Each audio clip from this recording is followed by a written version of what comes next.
any interested parties. Scott Hallenbeck, hopefully you'll put that on the forum. Any other questions, please shout out. But I think we're pretty much ready to go. The recording has started. So I'm going to hand over to Jeff Holter, if I may, who is the guy who was behind most of the organising of this call. So well done, Jeff. I'll hand over to you. All right, thanks, Jeff. Yeah, I wanted to state that. Well, number one, thank you, Bill, for agreeing to give us your time. We really appreciate it. But what I'm going to do is I've solicited questions over the past week for most of the people on the call, and so what I've tried to do is try to logically, prioritize and order those. What I finally decided to do yesterday was kind of do it chronologically. That seemed to make the most sense. So I know that you worked on some cool projects back in 63 and 64, and we will get to those questions later. But I'd like to start, just for the group that's here listening, I'd like to start in 1966. So it's my understanding that in late 1966, the 428 GT engine development program started. I think like November or December of 66. At that time, what were the project goals and which vehicle platforms was it supposed to be used on? Well, what happened? You're talking about the 428 Cobra Jet, right? Mm-hmm. That was first. I was not a part of the work on that had been done on the Mustang for 67, which would have been introduced to the public on October 1st, 1967. Now, Tasca, or 66, right. It's hard to keep the years, the model years and the building years straight for me. That was a 66 issue, and I wasn't even in the group until about August or September of that year. Because when I was in the race engine on the Indy engine group, I was expelled from the engine responsible group the day after the Indianapolis race in 65, because I had violated a rule that the manager created, and that was we were not supposed to touch the engines.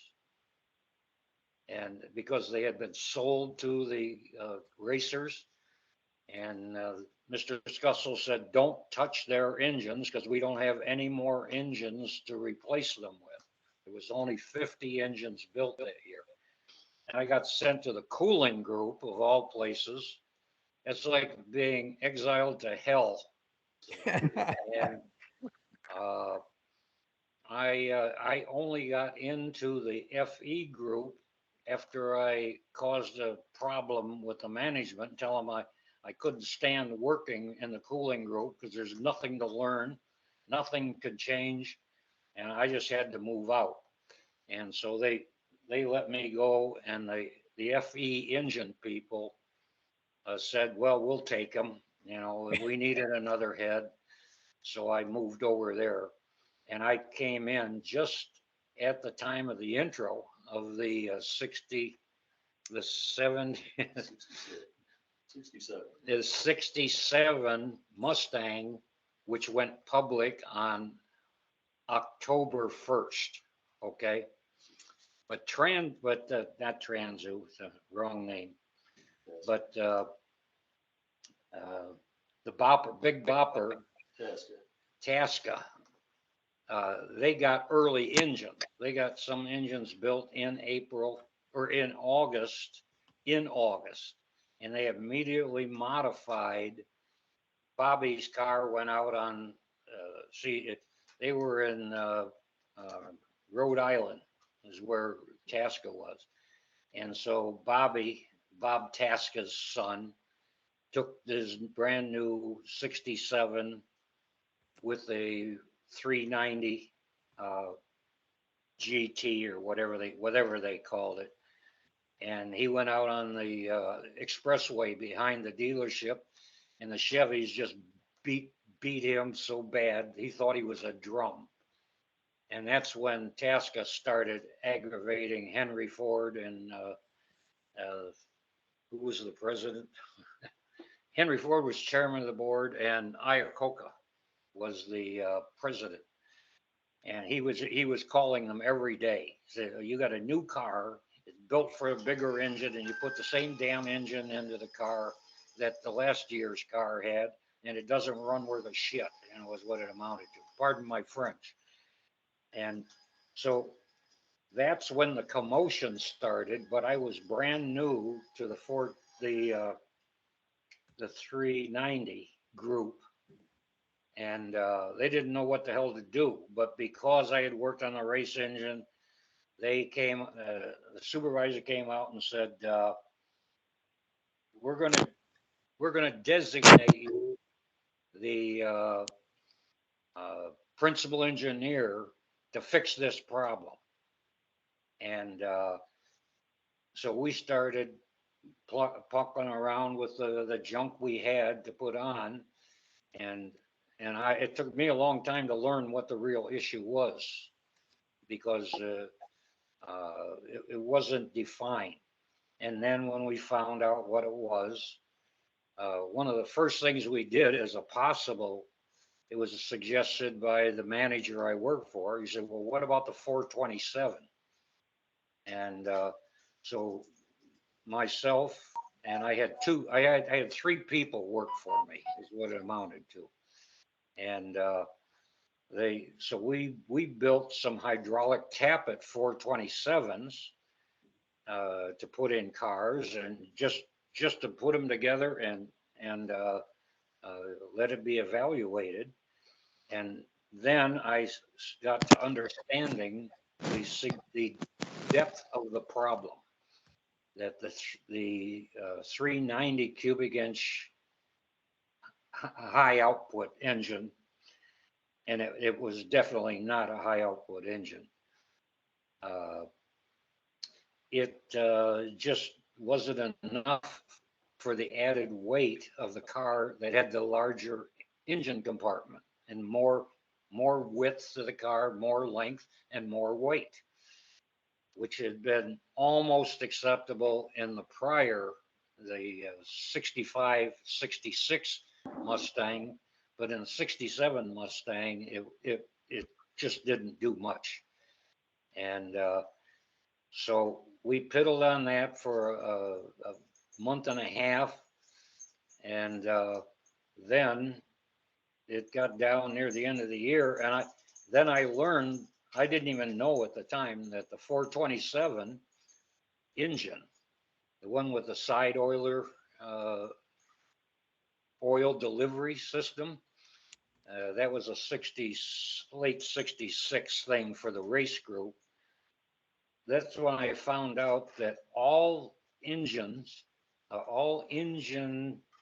the main engine pieces were machined on one NC machine at the Rouge, engine plant. The engine plant at the Rouge. All the 427s all the blocks were machined at that engine plant, but the engines were not built at the engine plant. All the engines were built at EBU, engine buildup, at the EEE building, where engine engineering was. And you also found out about the casting problems with the. Oh yeah, and the 427 with the side oiler block, that required a very special, very delicate block casting, because there wasn't enough room to machine the bores and have adequate iron surrounding the cylinder bores. They had to take every block and put it into a machine where 4 probes went in through the Welsh plug holes, what many people think of, the holes in the side of the block down in the skirt, where they get the dirt and the sand out of them. because each one of them had to be gauged because there was the extra diameter of the bore on the 427 was so it had to be set just properly in order for them to machine the block, the first block. You know, the first after you cast it, the block goes in a machine to normalize the block position. And they were having a high failure rate. A very high, you know, probably 50% of the blocks were sent back to the foundry to be melted down and recast. And they had a very low yield on production. That's why the 427 could never be a high volume production engine. And because all the blocks needed this very special treatment. And they needed an engine cheap and fast. Yeah. Without any significant investment. So over, you know, in December, I finally talked to my boss and I said, there's no way we can build engines that are RPO, regular production option, and sell them to people when the engine may be destroyed so easily if they aren't machined correctly. And that's why I settled in on the 428, which I knew very little about, but I was sure we had enough displacement, but it was a block that was much more capable of volume production. And so that's where we started. And early in January, we got the product letter, said they needed an engine, you know, that's with a product letter from the planning activity, there's money comes with it. You know, it pays engine engineering to do the engineering on a new product. And so I just sat down with the 2.5 guys that were reporting to me, and we mapped up a plan to use the 428. And I just, you know, from my experience, although it wasn't all that many years of experience, I just decided on what we had to do to get there. Now, Tasca had used, I'm going to give it to you in the engineering vernacular, a cylinder head, and it had the model number of that cylinder head was C3. Yeah, that one comes up further down. Okay, and it said this comes up later, but that was a block that was originated by the high risers. If you know what the high risers were, a group of engineers from several, including engine, including car office and everything else, that were drag racing the Fairlane, the 62, 63 Fairlane. That was a new product. And they were racing the old 427 in these Fairlanes that had altered wheelbase, all kinds of changes, and they did very, very well. But the head they designed was, you know, that's one of the first things that I got, because the FE engine had an unusually small head. If you're personally responsible with FE series, the Ford engine series, you'll know that the head was very small. It's only half the size of most cylinder heads. And with that comes a terrible risk of sand entrapment in the casting process. And that's what I was very concerned about. I know that the high risers didn't have a problem, because if they broke an engine, they just put another engine in for the next round. And we got the head. We had to order it. We got the heads to start development, the same head that Tasca was using. And the first one we got, we cut it in half. You know, we take the head and slice it from front to back horizontally. So then you take the head and you open it up, and you can see what all the water passages look like. And I found that every head that we cut open, there were 2 or 3 passages where the water is supposed to go through the cylinder head to keep it cool, cool the valves and the like. They had this burn in.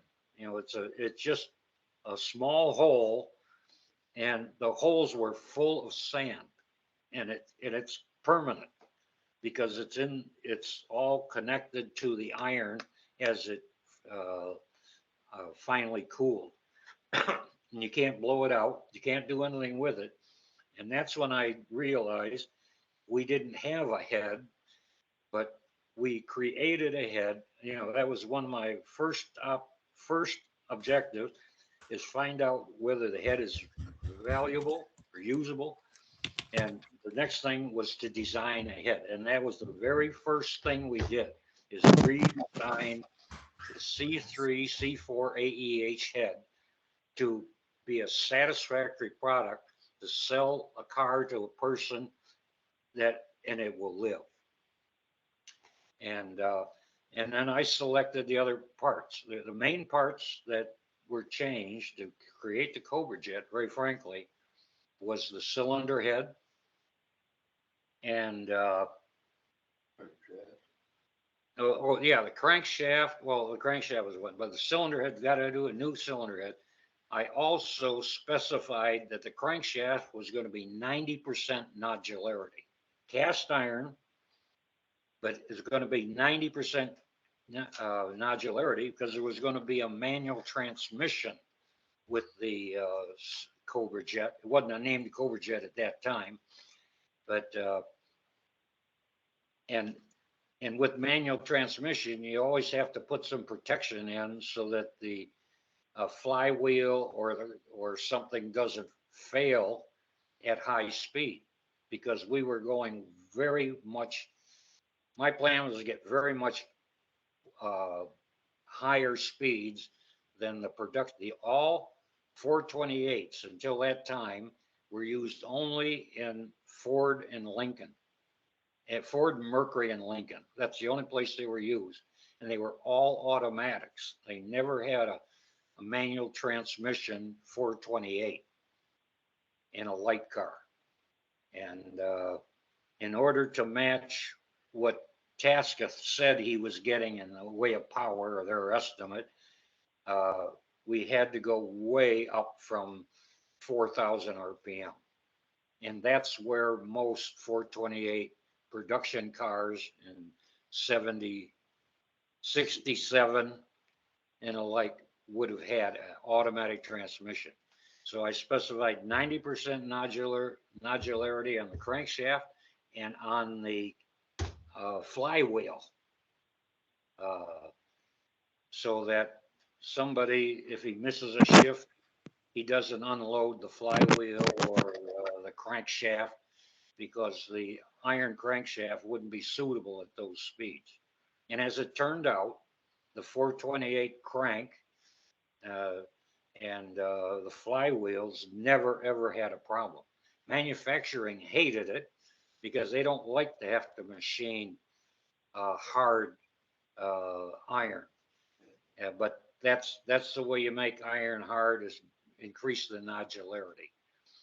So in January, we started redesigning the major parts. That's the flywheel, the crankshaft, and the cylinder head. Cylinder head was the number one. The crankshaft and flywheel were number two, and we just went on from there. And Hey, Bill. Yes. I'm sorry to interrupt you, because I'm going to ask you a quick question. So really interesting to hear about the 90% nodularity of the 428 crankshaft. How did that compare with a 390 or a 352 crankshaft? What percentage of nodularity did they have? They typically were requested to be 50-55%. But there's a but to that. There were a lot of applications where the nodularity wasn't even discussed. And I know it's hard for you to understand. Well, how can you do that? And it's very simple. In certain applications, the vehicles don't get much speed. And Okay. they very infrequently operate at anything. Now you understand a Ford car with a 428 production engine and 67, 66 and 7. Now they peak power, 428 Ford engine, peak power at about 4,200 RPM. You understand that? But in use in the car, in the cars that they sold, that engine rarely went over 3,500 RPM for any amount of time. You know, there somebody might have flat pedaled it on a to get away from a traffic light, but it would have a shift point somewhere near 3,800 or 4,000 RPM on the automatic transmission. So those kind of vehicles, peak power 4,042, but the majority of the usage of the vehicles, it was at speeds lower than 3,000 RPM, only sometimes running up to 3,300, 3,500.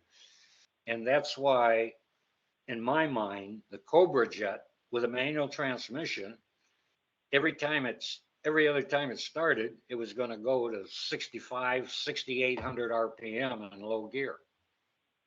You know, because that's the way the Zit drives. He warms it up backing out of the garage down to the street, and then he beats the hell out of it the rest of the time. I had a concern that we might injure somebody by having a flywheel or the crankshaft fail. Because the crankshaft in the regular 3 or 428 was never subjected to bad conditions, and we spent all 6 months of our development and everything, and manufacturing just kept saying, why do you have to have 90%? It's so damn hard to machine. And I just gave them the same answer. We didn't know whether any specific crankshaft was going to be in an automatic transmission car or was going to be in a manual transmission.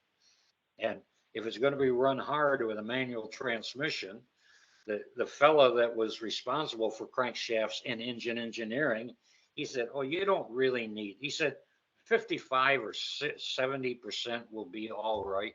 And I said, I'm sorry. Freddie Loon was his name. Nice guy. But I said, look at Freddie, you don't understand. If we build a performance car, there's going to be people that miss a shift. They're going to miss a 1 to 2 shift. And they keep their foot in the accelerator almost the whole time. And the engine would be up to 8,000, 9,000 RPM. And he said, the iron crank is not going to work. I just insisted on it. I'm sorry to dwell on this, taking too much time, but that's what we said, that's what we need, and that's what we got. And to prove it to Freddie, guy that worked for me took Freddie for a ride in our development car alongside the Triple E building, and he handed Freddie the tachometer. He said, you watch the tachometer. He said, I'm going to show you how this car can be driven. And he just drove the length of the depth of the building. And he ran it right up to 8,000 RPM. And Bob backed out of it. And Freddie dropped the damn tachometer. You know, because he was pulling his leg. he was already getting his legs beat so that it wouldn't be in the place where the flywheel came out. And he said, "Oh, you got it. Don't worry about it." So we just made those high nodularity to protect the owners and the people that were in those cars. That's all. You know. Then the rest of it was just developing all the other parts. Hey, Bill, this is Jeff. So, this little segue into the next question. Then, so it sounds like January of '67. It's when you guys really started deep diving into the design of the new components for the 428 Cobra Jet. So this has been widely published that in July of '67, Bob Tasca Sr. drove his KR8 Mustang Coupe to Detroit to show Ford management and engineering folks what it was capable of. So my question is how much of the design of what would become the 428 Cobra Jet engine was already done by the time that Tasca showed you guys how to do it? Yeah, well, no, one of my responsibilities, Murdoch said, look at Tasca driving Henry Ford and Coca and everybody crazy, you know. He said, whatever you have, whatever you come up with, you send the parts to Tasca. And that's what I did. We were shipping things to Tasca every other day.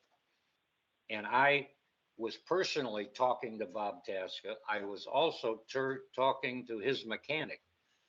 Billy Gilbert worked for Tasca, and he only worked on family cars. He didn't work on servicing customer cars. And I got to be very good friends with Bill Gilbert, and I got to be good friends with Bob Tasca. He knew everything we were doing. As a matter of fact,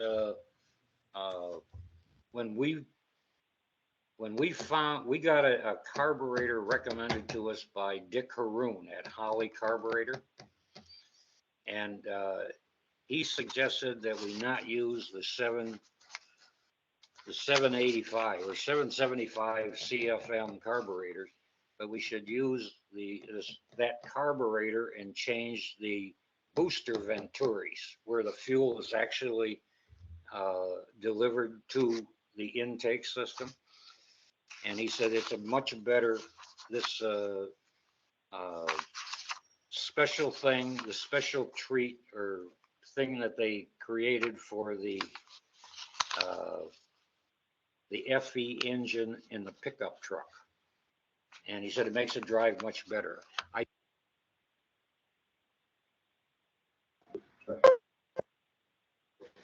Whoops, I'm sorry. Greg, what did I say? Grayson was this service manager, and he even raved about the drivability with the new carburetor. And so the carburetor came from Dick Haroon. Incidentally, he's the son of Ray Haroon, who won the Indianapolis race First one. over 100 miles an hour in 1911. And Dick was really a good carburetor engineer. He really was. So that's the, and Billy Gilbert was happy as hell. It really improved everything on the car. But when Tasca brought his car, he brought his king of the road, his KR. His KR was really a police interceptor engine with a camshaft that I don't know whose camshaft was in it. It had sheet metal headers on it.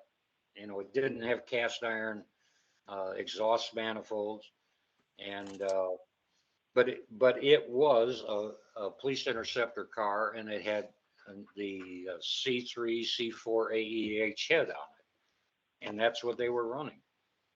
And it ran okay, but it didn't run as well as the Cobra Jet, very frankly.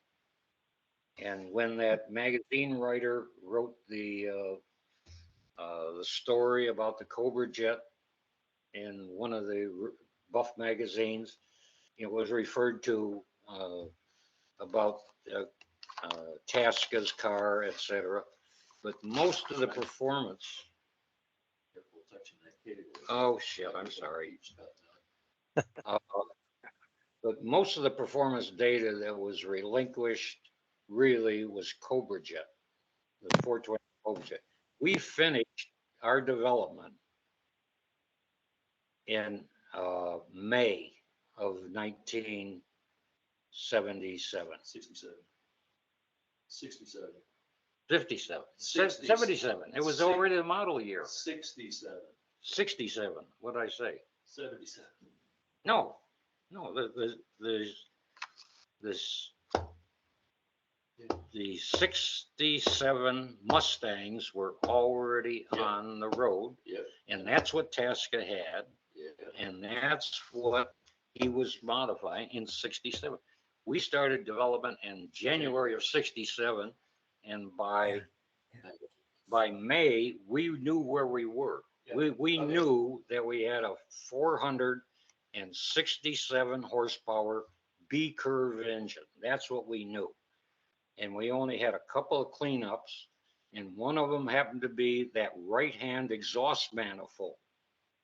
We created a very unusual right-hand exhaust manifold for the Cobra Jet, which we sprung on the car engineering, and they got it in June. They put it on the design aid car in June, and then the next 2.5 months we were fighting with car engineering and B&A, body and assembly. They just flat refused to accept the right-hand exhaust manifold. We didn't solve that until early in September when we went to the Dearborn engine plant. We provided them 3 engines. They just put together 3 engines with the whole Cobra Jet plan and that right-hand exhaust manifold. And the man at Dearborn assembly plant, he just picked up the Cobra Jet engine just like he picked up every other engine. He stood it on its, let's see, he lifts the front of the engine up, stands it vertical, puts it down in the engine compartment, slides in. The guy in the pit puts 2 bolts in the engine mount, and the engine's in the car, and it never touched the thing. And the people from B&A were beside themselves. They couldn't believe that it actually fit in the car without beating up the sheet metal in the engine compartment. And that's when everybody abdicated, said, go ahead. And we immediately began the process of releasing all the information so that they could build Cobra Jet engines as soon as they could get the material. And that did actually occur early in February of the following year. Yeah. So when Tesla brought his car to Dearborn in July '67, development work had already been completed. Right? Yeah, that's about. Okay. Are we all Look, together? Yeah, that's a great story. Bill, thank you so much for that. I know, Scott Hallenbeck, you had a question at one stage. Would you like to ask that? Sure, yeah, though I think a lot of it's already been covered. Okay. Bill, I don't mind telling you, so we had some very, very long debates on our registry form about the development timeline for the engine. Right. And, Dave Gilbert, Bill Gilbert's son, Yeah, I know. was beating us up quite a bit about the fact that we were having a hard time finding documentation, right? Copies of internal Ford memos, dated prior to November of 1967. So, Dave's assertion was, well, there's no memos. The engine development must not have started until late 1967, which, to a lot of us made absolutely no sense for a car for an engine that was introduced to the public in April 1968. But everything you've said it's been very helpful. I mean, this timeline makes a whole lot more sense to us. This Scott, this is the same thing. If you remember when Chris was digging up info to make that final package about Cobra Jet and all the early ones, and Chris, repeatedly found engineers that had been in the Ford College graduate program, who all of them that worked in vehicle engineering went through the vehicle garage, and they saw the cars that the race group that was building in the corner of the building, and they saw the cars that that came in with Cobra jets, but they were always named, it was always pitched around that they were engines built, they were the Tasca engines. That's what they called them. They didn't call them the engine engineering building or engines, because we started ordering parts as soon as we had the new cylinder head design, the new crankshaft drawing, the new flywheel drawing, you know, each drawing. When we designed each part into the engine, we immediately ordered parts and generally had enough priority to get the parts in 2 to 3 weeks. We had functional engines running by April of 1967. They were complete. They weren't totally complete, but they had things like the new cylinder heads, and they had things like the flywheels, you know, had been made available. The nodular iron flywheel, nodular iron crankshaft, had the same rod as the base engine. We had basically the same piston, but we did know, because of the crankshaft going very, very high nodularity, it was going to change. It was going to cause a change in the dampener. You know, the one that's on the front of the crankshaft. The Cobra Jet had to have a new dampener, and it took a long time for us to get engines running on the dynamometer, so we understood all the pieces that we were to put together to make the engine run right and get the power. And we were making regularly, like I said, 365, 68 horsepower at 6,700 RPM on Cobra Jet. And by May. As a matter of fact, my dynamometer coordinator put together, and as a matter of fact, Scott, are you still here with me? Yeah, it's right there. Okay. That's right. I even gave you that rundown about the differences between the King of the Road, the 428 Police Interceptor, and the Cobra Jet. Remember that 3-column explanation of what was the differences between the engine? Yep, sure do. That's all detailed in there. And by July, or by actually in June, you know, we knew what we wanted in the engine. And the last thing that we were able to finally put together was that right-hand exhaust, the right-hand exhaust manifold. And that took 2 months to convince B&A, Body and Assembly, and the vehicle office to go over to Dearborn and deck the damn engines into the car at Dearborn. And we did that early in September, and they agreed. And it took us until early in October to release the whole package to manufacturing. That's why all the part numbers ended up with an October release date, because that was the release of the Cobra Jet engine.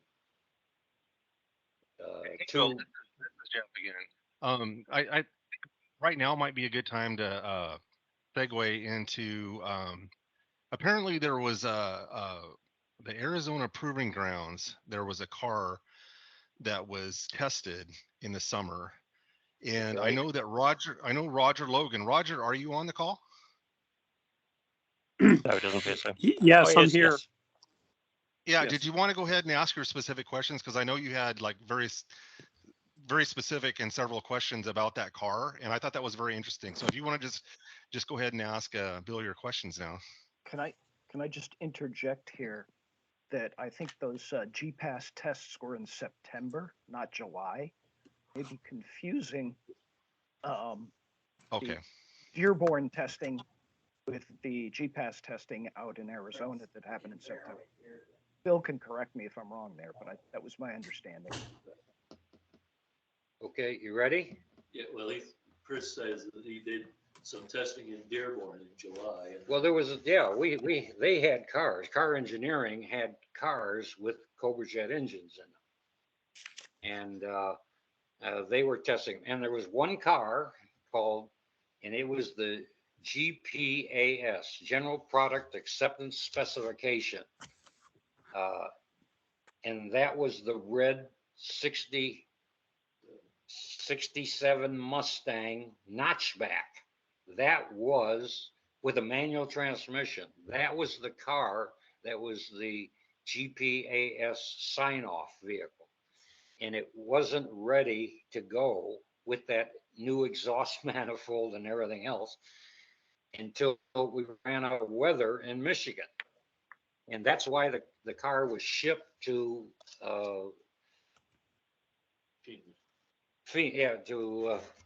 Kingman. Thank you, son.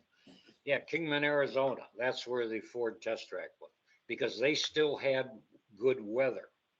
Michigan weather was up and down, up and down. They sent the car out to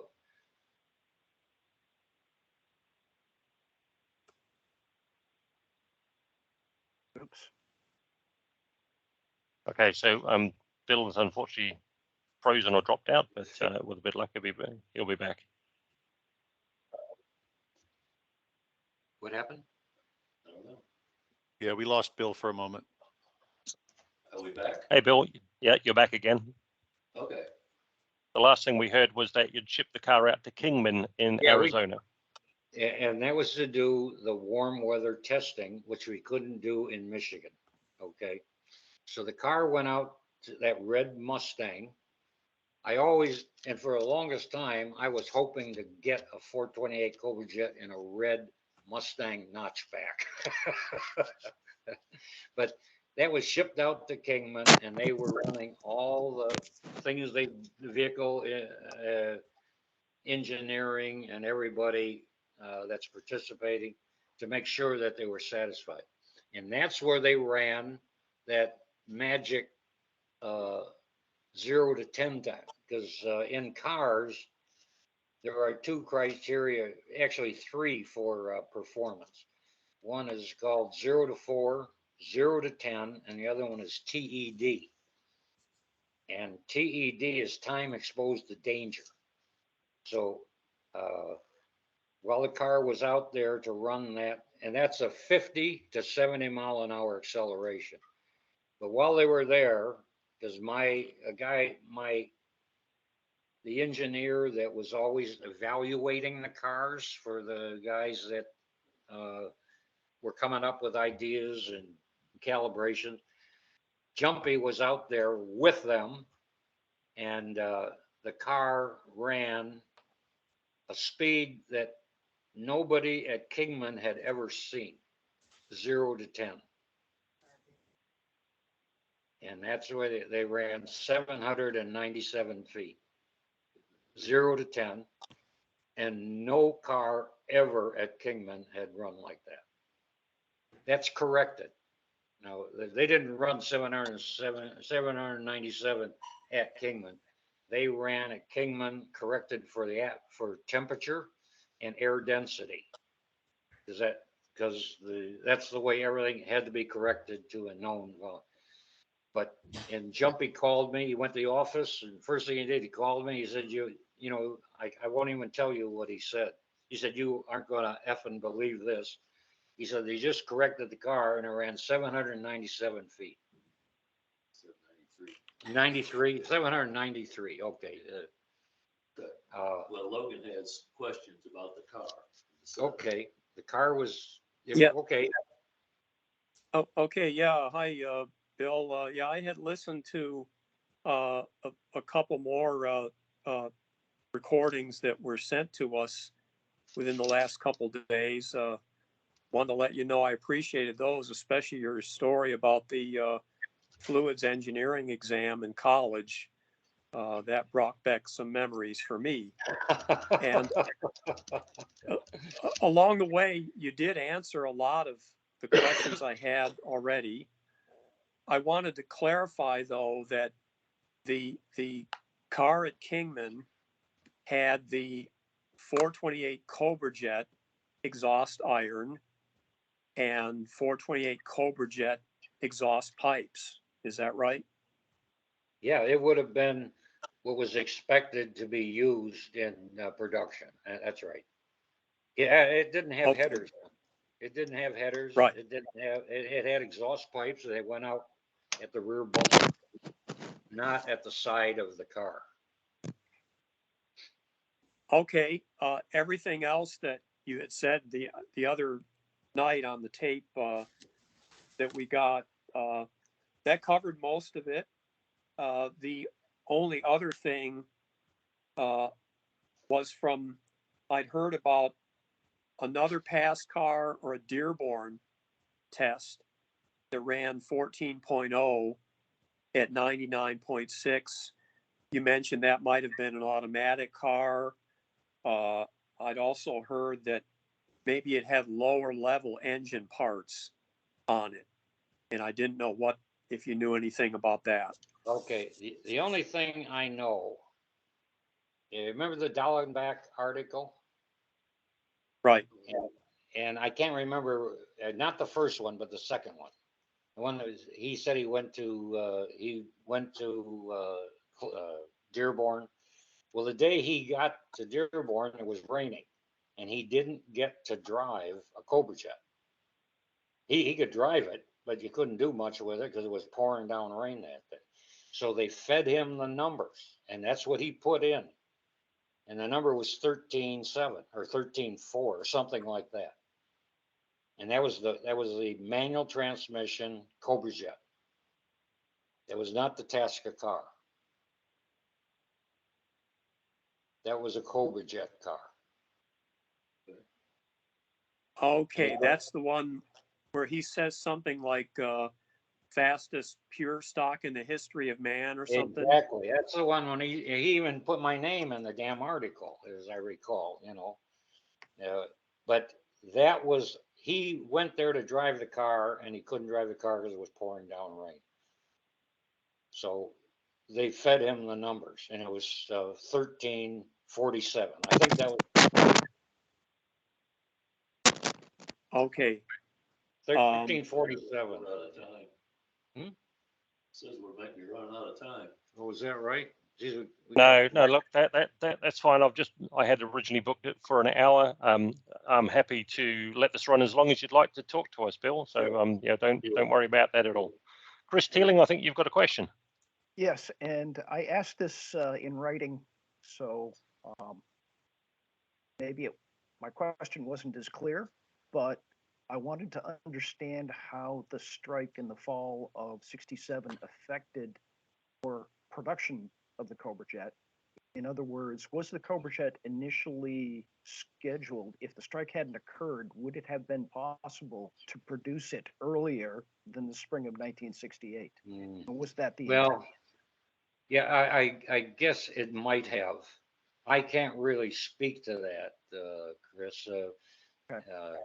Yeah, the manufacturing people run on the manufacturing people's schedule, and yeah, there was a strike that got in the way of things, and He said the release was late October.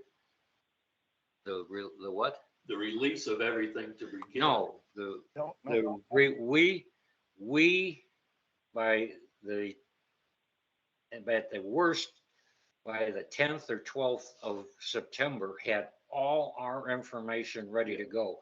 We had already been delayed by B&A and car engineering because they wouldn't agree to that right-hand exhaust manifold. And that's why I insisted we're going to go over to Dearborn and you're going to deck the damn engine into the cars at Dearborn and they will fit.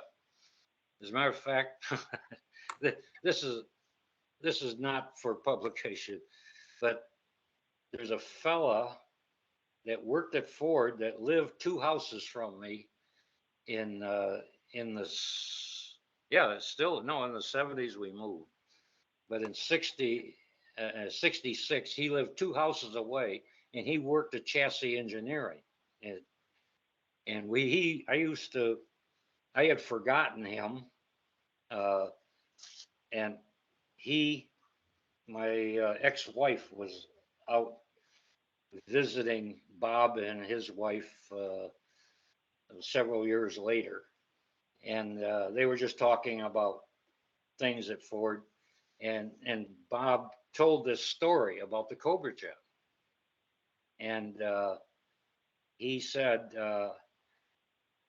they car engineering wouldn't agree, B&A wouldn't agree, and we tussled it because it turns out Bob was in those design aid meetings with me. I was in there, but I didn't recognize him. And a problem I have, I don't remember names and I don't remember people in many cases.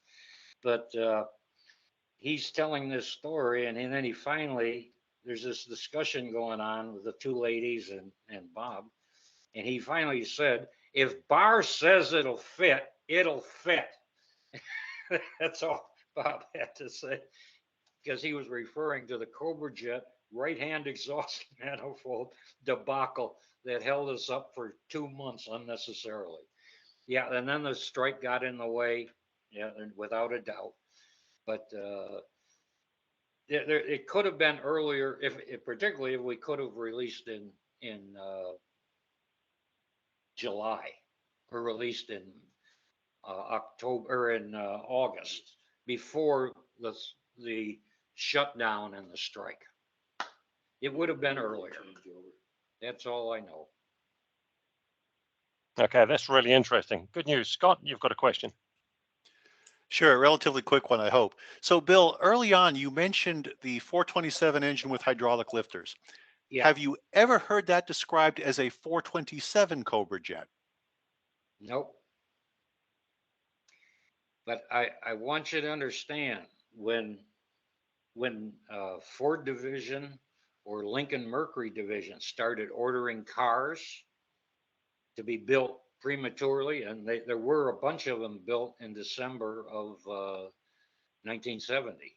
You're aware of that. That's what Scott's summary, that big summary you wrote 3-4 years ago about all those special cars that were built in Dearborn, and they had all kinds of engines. Some of them had any engine to get a car built, and some of them were dictated by the Lincoln Mercury guys. Some of them were dictated by the Ford division guys, and they ordered different things. All the cars that went to Pomona in February of 1968 were built at that time in December.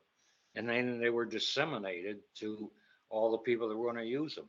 Chuck Folger and Al Turner were out at Strop Engineering and at who the other one? Where the Mustang, the special Mustang. Carcraft? No, not Carcraft. The Holman Moody. Holman Moody Strop. well, no, Holman Moody is NASCAR. That's right. No, You're at North Carolina.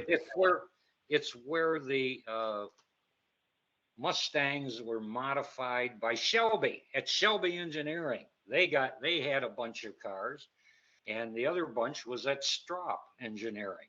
And those cars were all built at the same time, just to get a car built and sent out so they could start working on the cars and getting ready for the Winter National.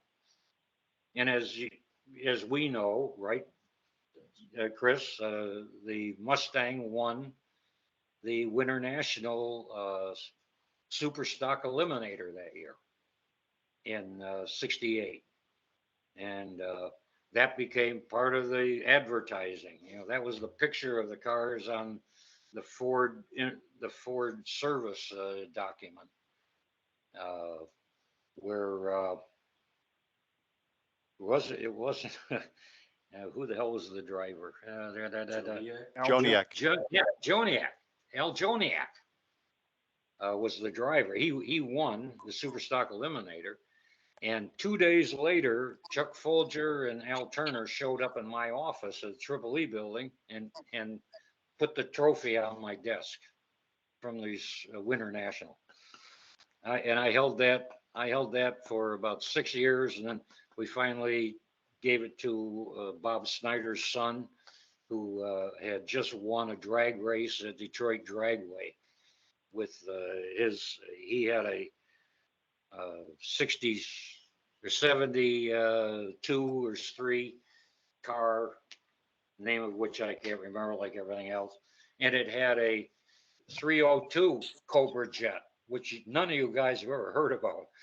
But when I did the Cobra jet, the ensuing engines all got to be named Cobra jet one way or another, including the 351 Cleveland manual transmission, 4-barrel. That was we built a Cobra jet, and we built a 302 Cobra jet in engine engineering.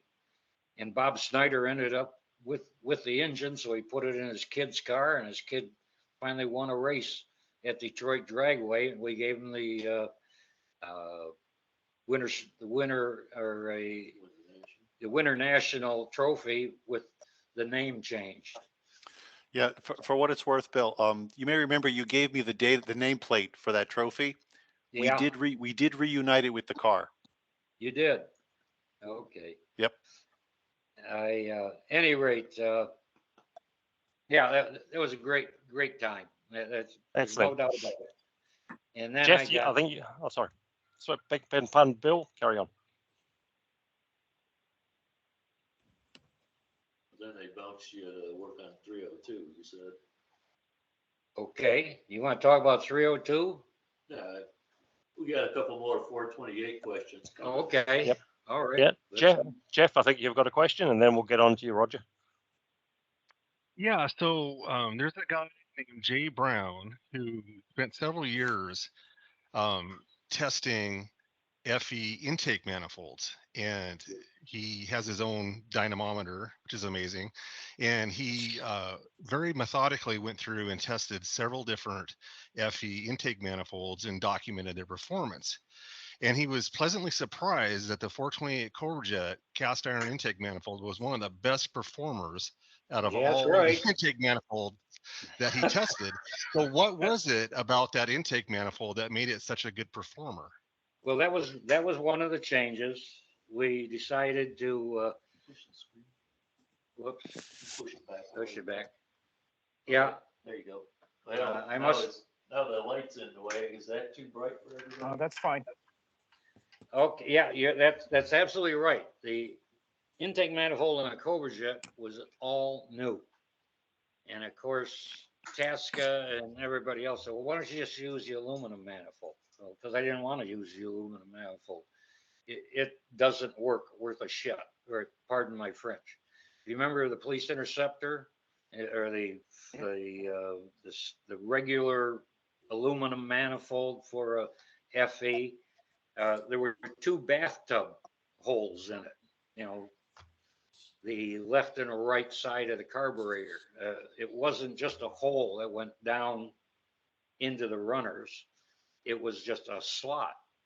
And the fuel distribution was abominable with that carburetor, or that intake manifold. It did not work worth a shit.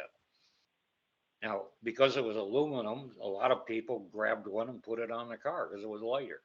But the distribution was bad. The Cobra jet had very bad distribution with the first intake manifold we designed.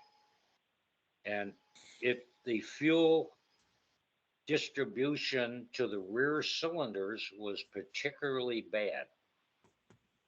And you couldn't get enough fuel. And so what I did with the intake on the Cobra jet, we stayed with the same manifold, but we had, the carburetor went on, and there's 4 holes in the manifold going down to the upper and lower runner. And the way I solved the fuel distribution, and this all goes back, somebody mentioned before about fluid dynamics. Just a little trick that the professor let go is that when you are moving liquids and you change to make a turn and a like, every time you make a 90-degree turn, there's one pressure head loss in the manifold at that spot. And every time you change direction with a sharp edge intersection, like there's a hole there this big, if everybody could see me, I'm making a tube site, and the fuel has to go down from the carburetor, and it's got to get into those runners, the high runner and the lower runner. And the intake manifold on the Cobra Jet was the best manifold ever put on an FE engine, very frankly, because we raised the carburetor slightly to get it higher. We shortened the legs that go down into the manifold. We raised the both sides of the runners, that each runner fuels 4 cylinders, 2 on the right side, 2 on the left side. What I did is in order to correct the fuel distribution problem, I had them put a casting relief where that tube, when the manifold is cast, the tube is, I'll say, 2 inches in diameter. And when it gets bored out, it's 2.5 inches in diameter. But at the bottom, where the fuel and the air are going down to get into the runners, it has to turn a corner. It has to make a 90-degree turn to go to the front cylinders and the back cylinders. And I had them cast where that hole went down. There was just a gentle radius cast into the bottom of the runner of that delivery tube, and that fixed the fuel distribution in the whole engine. So it's not surprising that the engines ran best with that FE intake manifold. And it was all attributable a little bit of, I'm sorry if I did it, a little bit of extra height and the ability to turn the corner and get the air and the fuel going where they belong. And I learned that from fluid mechanics. That one pressure head loss at a 90-degree turn, and you eliminate it by just smoothing it out. It also fixes a bad exhaust valve. That's another story. Bad oil. That's another thing that we had to change on the Cobra Jet. And when we tried to run durability, the 200 and 300 hour wide open throttle at max RPM, 6,800 RPM wide open throttle for 300 hours. And the first engine, it only made it to 200 hours. Second engine made less than 150 hours. And my coordinator, the dynamometer coordinator, came over and he said, the engine failed. And what he did is he really pissed me off when he said that. Because I said, well, why did it fail? And he said, well, because it broke. And I took him aside for the next week and beat his ears in so that he understood, you don't ever come to me again and say the engine failed, and without an explanation of why it failed, what failed, why did it fail, because that's the way you solve the problems. You got to chase it to the end and find out. Well, it turns out the reason the engine failed is it dropped an exhaust valve right into the engine. And the exhaust valve, and I asked Frank at the time, I said, give me a damn valve, you got 2 failures, but you haven't come back with an answer. He brought me a valve, and the valves are cast or forged, I'm not sure which. And they're the best material known to man for exhaust valve.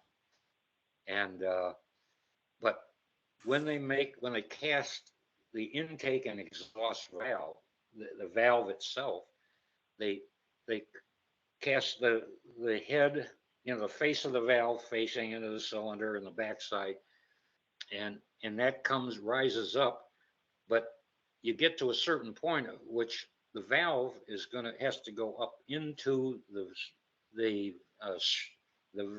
I'm sorry, let me get this straight. The valve itself, where it's fixed in the valve guide, is like on a Cobra jet. I think this was the number, I'm not positive, but I think it was a 0.386 diameter valve stem. So you go down the stem, and when you run out of the valve guide, it turns out they stopped machining the valve. They only put the valve stem on. And right at the bottom where the valve that's in the valve guide is, if you could see it, visualize just under 0.4 of an inch in diameter, but that slug in the casting or the forging right above it is about almost 5/8 of an inch in diameter. And they would machine it only down as far as it needed to fit in the guide. And then they stopped machining. And I looked at the valve, and I thought, holy shit, this exhaust valve is hot as it can be. It's got the best material in the world, and it's breaking, and it has to be because it gets so hot at that place, right where the valve stem meets that slug of iron. It's changing the metallurgy of the iron. That's how hot it gets. So the valve is not the same metallurgy that it was made with. And I happen to have them, because I always had them around me wherever. I had the Indy valves with me, the Indianapolis race engine valves. And I handed one to Frank, and I said, or to Paul Lampella, I said, you make that connection just like this valve. And that's what we do. When people have got a Cobra jet, when they opened up the first time, they were shocked at what they saw in the valve. It had a nice gentle radius. It wasn't 5/8 of an inch in diameter here and 387 there. It just was a nice radius. We were just trying to put so much heat into the valve stem, because it has to go up in the engine. That's where it gets cooled, in the valve guide.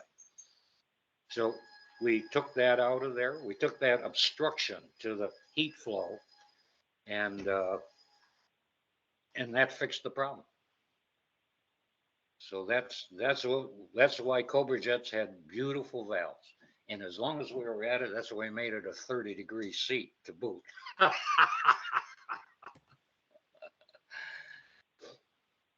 So to me, it was just the way the engine had to be done. That's all. Thank you. Any other questions? Yeah, Jeff's got some. Hmm? I think Jeff's still on. Okay. Logan? Yeah, I think that Roger or Logan has a question. If he wants to go first, I'm okay with that. Go ahead, Roger. Yeah, thanks. Yeah, Bill, we were talking a minute ago about the Pomona engines. Now, as I've heard it, they were delivered with the old aluminum 428 police intake and the 390 GT exhaust manifolds. Now, the exhaust manifolds wouldn't really matter, right? Because they're going to run headers anyway. Yeah. What about the intake? I mean, did they, if you guys knew that the new iron one was better, wouldn't they run the iron at Pomona? I don't know what was on the engines at Pomona, to tell you the truth. I never saw the engines that they built at Strop and at Shelby.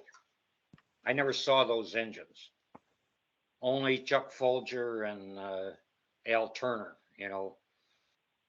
And anyway, like I said, and I know, like I said, Folger just walked into the office with a shit-eating grin on his face, and Turner was behind him, and he said, "I got something for you." And I said, "What do you got?" And Turner pulls out the Super Stock Eliminator trophy and put it on my desk. And because I knew Chuck from the Indy program, he spent 6 months in the Indy program group. He didn't do anything. I don't know how he ever got in, but he got in somehow because he was an operator. And and Chuck was a good friend. Al Turner, I knew Al Turner. I knew Chuck Folger. And I'm going to give you a sideline. I shouldn't do this because this really sounds like bragging. But when my wife met Chuck Folger at Indianapolis in what year was it? That was in '64 with the gasoline powered accident. The year of the big fire. And Chuck Folger told my son's mother, he said, "Bill Barr is the best engineer I have ever encountered in my life." That's what he told my wife. And because I actually solved so many little small nagging problems. And when I talk to the people about the Indy program, you know, I'll tell them about all the things, the 13 things that had to be repaired, that the engineers, the 45-year employee, the 32-year employee, and the 28-year employee, they couldn't figure out how to fix their problems. But most of them were fixed very easily. That's all. That's all I got to say on the Cobra Jet. But the Cobra Jet was a great product. I think it was a great product.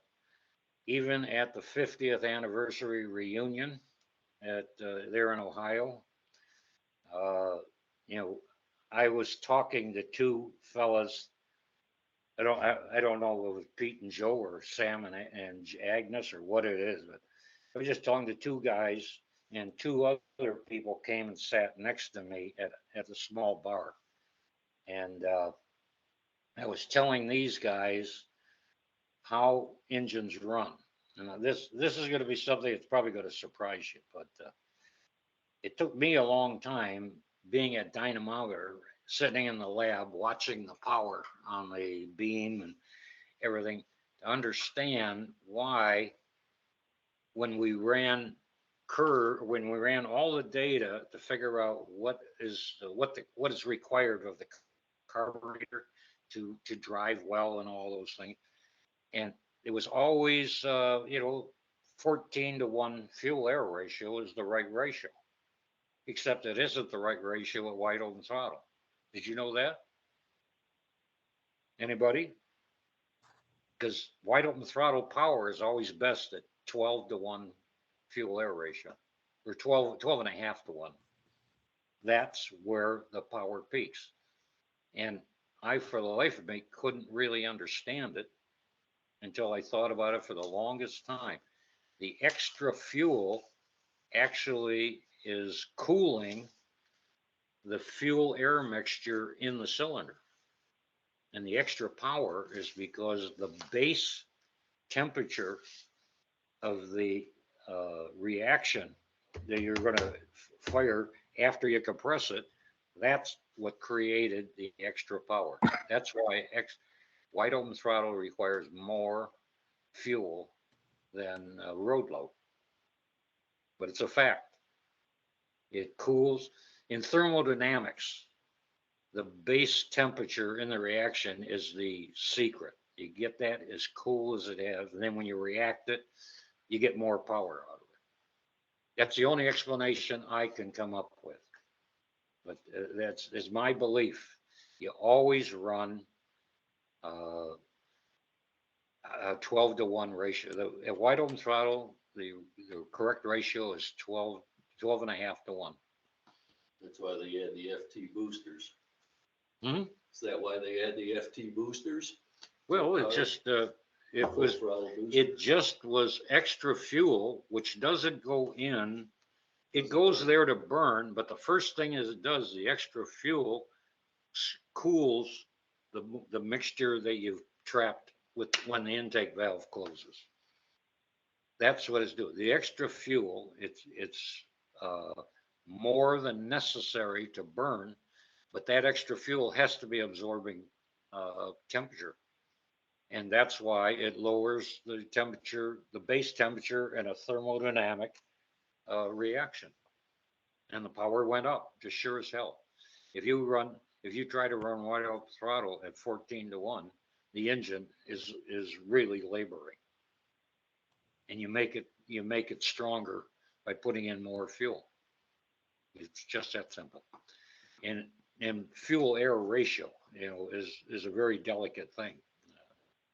Stoichiometry is very important, except when you want to get power. And that's what the extra fuel must be doing. I was explaining that to the two guys, and the guy sitting that had come in and sat next to me, he turned out to be Bill Gilbert's son, the one that wants to write the book about Bob Tasca. And anyway, the drag racer Bob Tasca, and I know him, he knows me, and he confided at the 50th anniversary. He said my grandfather really liked you. That's all he told. And Bill Gilbert and I have had a long relationship, and that was the first time I ever saw him in person. Was in 2018. Yeah, and we had a great weekend together. So at any rate, that young man that wants to write, he would say, well, Bob Tasca had to design the Cobra Jet. There was not a single part that was on the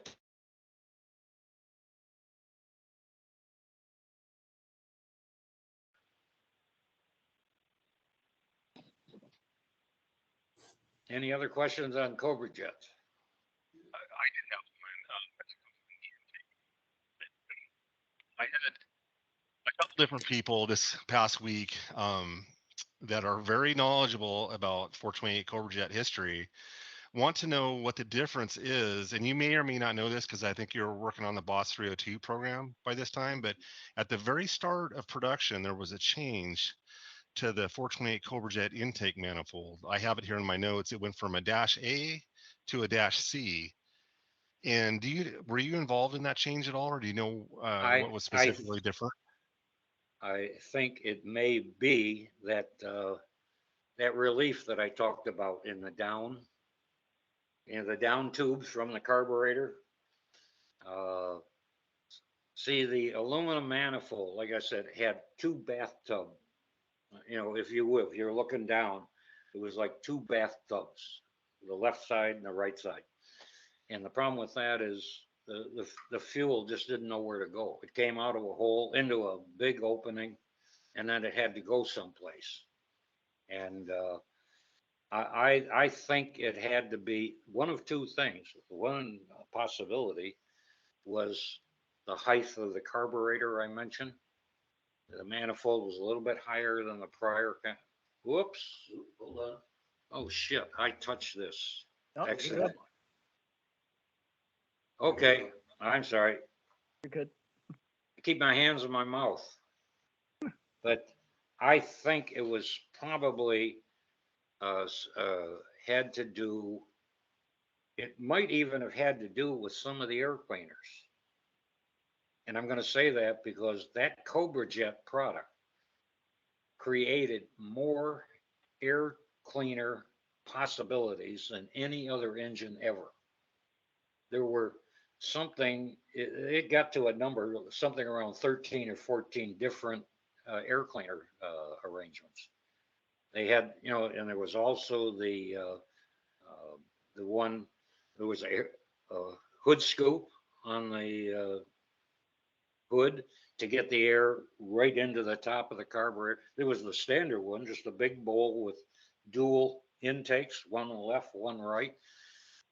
There were, the proliferation of manifolds was mind-numbing. It just seemed like they created a new intake manifold every day, or air cleaner, I mean. And that's all I can think of. That there might have been something to correct one of the designs or something. But I don't think there was anything magic, unless, because the step, that relief I said, where we're going to cast in the iron manifold, that opening at the bottom to let the fuel go all the ways, that was that was created probably maybe in July or maybe August, a possibility. I don't know, but yeah, we did some tinkering, and the change in a part identification is not unusual with new products. But there wasn't anything startling as far as the manifold. The manifold on the Cobra Jets is the same manifold that we intended to make. The only real thing is the bastard is so heavy. If anybody ever had to work on a Cobra Jet, because the head was small. The head was only 6 inches from the exhaust port to the intake, and but the manifold was massive. It was a cast iron, and it was about that wide, and it took you almost wanted to have a chain fall to hang it from.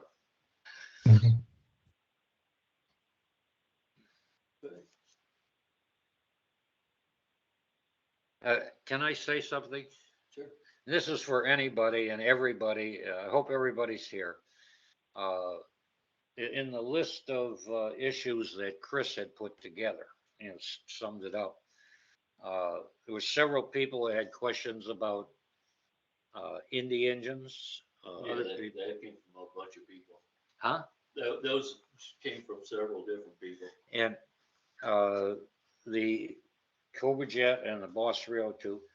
And I'd be happy to have a discussion with anybody, on the telephone. I wouldn't mind that at all. I have probably been an intermediate and involved in at least 50 articles in Buff magazines in my or more, because not Joe. Anyway, one of the guys at Ford, whenever he got a call, he said, if you want to talk about 302s, call Bill Barr. He was the guy to get the information from. The same way in the Cobra Jet. Go call Bill Barr. If you want to talk about Indian, call Bill Barr, because he knows it better than anybody. And I don't mind talking to anybody. As a matter of fact, today I talked to the guy that has my SCCA train that I built in 71 and raced it in 72, 1 year. And that fellow out in California has that Mustang that I was never able to find, because I really wanted to buy it so I could put it in the garage next to him. I could put my 50th anniversary Mustang in the garage next to my race car. But anyway, fellow from California has, and I talked to him today. We talk periodically. I don't mind talking to anybody about what I did, how I did it, why I did it, when I did it. It just, at my age, the names kind of get a little bit weak. And as I told Scott today, if anybody wants to call me and talk to me, I have to have their name and their telephone number so I can put their name and their telephone number in this thing. Yeah, I only answer calls that come when I look at it, when it rings and it says Chris Teeling called, then I'll answer it. But if I don't know who's calling me, I don't want to. Every bit of personal information I have is on the dark web. Absolutely everything. Yeah, everybody. And I don't answer when I don't recognize a name, I don't answer the phone. Okay, so if you folks can interface with Scott and give me that information, and I'll be happy to talk to you about any subject. We can do another one of these on the Indy stuff if you want to do that. Whatever the crew wants here. I hope I'm not boring everybody. No. Absolutely not. Can I speak? Jeff, I will have my hand up. I was going to ask Bill. So you mentioned about the 302 Cobra Jet. You mentioned about the 302 Cobra Jet. My name is Mark Fletcher. I'm actually an automotive author. I write car books and up till recently owned a Boss 302. And I'm writing a book about Boss 302s right now. So the history of the Cobra Jet is very interesting to me, and the 302 cubic inches, both pre-Boss and also when it ended at the end of the 70s. Could you talk more about how the 302 Cobra Jet, if it was a different engine from the Boss or the same engine that developed into it? The 302 Cobra Jet. Yeah, you said something about that earlier. You said because of being with the 428, everything kind of got labeled Cobra Jet after that. Well, not everything. The Boss 302 came out as a Boss 302, and that's because the executive that ran engine engineering, he was so happy with the Boss 302, he changed my job just before I went to or anyway, he was happy as hell. He made me move out of engine engineering over to his office. This is the worst year I ever had. And because it was paper shuffling, and I don't know why, but his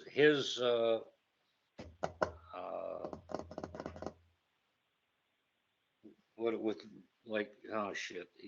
Anyway, he called it Boss 302 is his radio name or something like that, because he was so happy with the Cobra Jet or the Boss 302.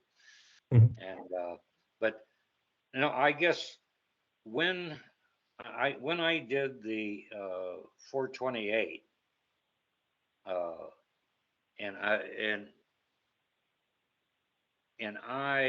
and that, of course, that date is very important, that December, because in '67 the 289 Mustang was the Trans Am champion.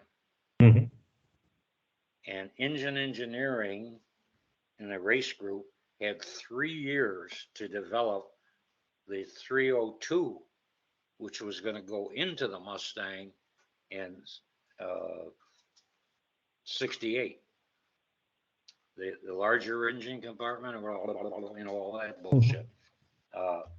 They had 3 years, and they generated that thing called the 302 tunnel port.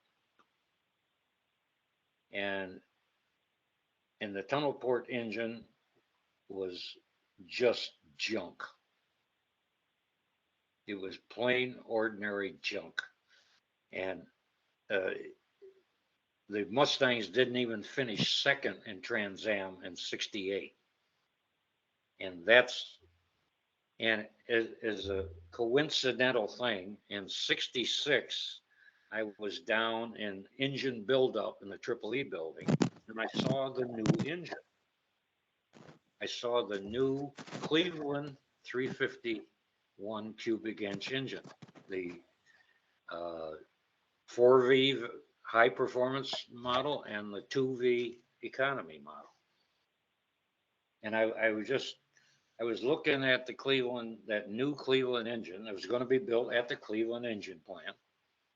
And it just looks so damn familiar looking at the block.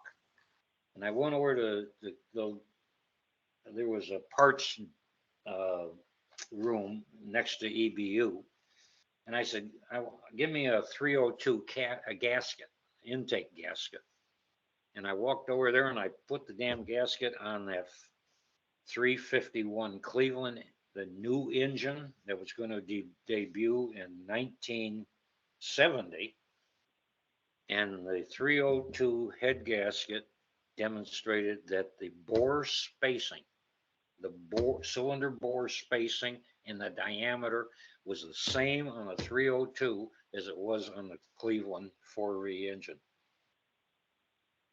And I went back up to my office and I mentioned it to the other three principal engineers. I said, you know, the Cleveland head will fit on a Boss 30 or on a 302 engine if you modify the water jacket, because the bolt spacing is exactly the same. The cylinder size is the same. And voila. If you ever needed to fix a 302 for performance, figure out how to get one of those Cleveland heads on, on the engine, which is what the Boss 302 ended up being. After the tunnel port 302 bombed from the beginning of the '68 season, when they said we gotta have something to fix the Mustang, I knew where I was gonna go. I put the Cleveland head modified to fit on a 302 on a 302. That's all I did, to modify it to match the water jacketing. And of course, the Cleveland engine, all the water, you know, the water goes in at the front of the engine and the lower part cools the cylinder and then comes back through the cylinder head and goes out to the water pump. And the Cleveland engine had that all internalized so that the water went to an opening on the front of the block, and then the water pump screwed to the front of the block. The small block, you have an independent. You got the water comes out up on top of the intake manifold, and it goes down through the thermostat into the radiator. And that's the only change I made to the Cleveland 4V head, was to accommodate the water coming back and going into the water pump in the front of the engine. Otherwise, it was the Cleveland head. How was that different than your 302 Cobra Jet you spoke of?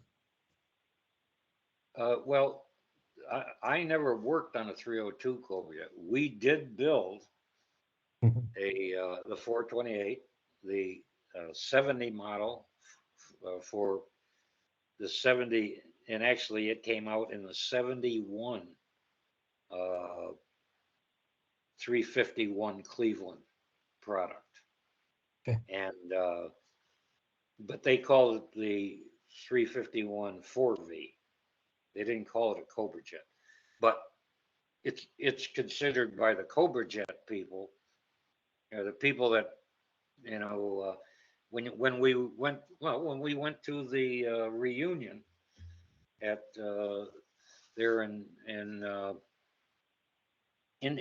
Ohio, there were 68 Cobra Jets. There was 71 Cobra Jets, 72 Cobra Jets, 71 with the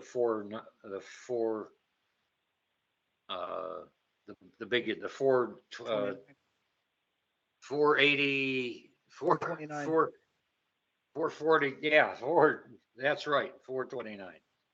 And there was Cobra jets even with when the 440, the 4.6 liter engine was developed, and the rest of them, they just hung that name Cobra Jet on anything when it's been boosted up. But there was never ever a 302 Cobra Jet that I created. But for Jumpy Snyder, we built a 302, you know, with some special parts, so that there was the semblance of a Cobra Jet that Bob Snyder's son put in his drag car. But that was the only one. It was a Okay. one-off. Yeah, that was one. There was a lot of one-offs. And, you know, just for your entertainment, I had one vehicle for evaluation. I'm sorry, on the 302 Cobra, or the 302 Boss engine, and that vehicle happened to have been a 68 car with the Boss 302 engine in it. And before it ended, before that car ever disappeared, I managed to build a Gymkhana car. You know what Gymkhana racing is, right? That's Yes. parking lot racing. I built a Gymkhana car, and that was pretty much in '69 when I got into it. And I ran it in the Detroit region, and since it was a Mustang, it ran as a Mustang. But it had the engine out of the 302 development car that we had. Just took it out of the car and put it in that. Slipped out the back door somehow. Yeah, I don't know how the hell it happened. It showed up in my garage, so I put it in a Gymkhana car, which was also another. It's a funny. Please don't anybody write this down. Well, hold on, they're recording, so. Yeah, I guess I got to stop now. But anyway, Gymkhana car was wide, was very changed. The engine was 3 inches further back in the chassis, and it took me a week and a half to beat the firewall into position so I could push the engine back. It had 10-inch wheels. Actually, they were just a wheel that had been cut and welded to 10 inches. It had Goodyear. What were the popular engines in those ages? Goodyear had that special The engine, Eagle? the special tires. What was that? The Eagle, Yeah, they had a name, but at any rate. they had a BF Goodrich and they had an Eagle. Yeah. Yeah, Okay. and they No, had the sticky ones. yeah, this is the one for Soft. Yeah, a little bit. Before soft tires. Anyway, I got fashionable. some H size tires, 10-inch wheels, and a 10-inch wide wheel, and these H 60 Goodyear or Firestones, and it had the Boss 302 engine that we use for development. Nobody heard that right. It was, and I ran at least 10, I think 11 Gymkhanas, and got the top prize for that class of car for Mustangs. But the car, and it had headers on it and everything. It ran unbelievable. Mhm. And the last time I ran it was against Bruce Colburn, who had a legitimate 1965 Shelby Cobra 427 8V. And he had one, a real one. And we were at the Gymkhana at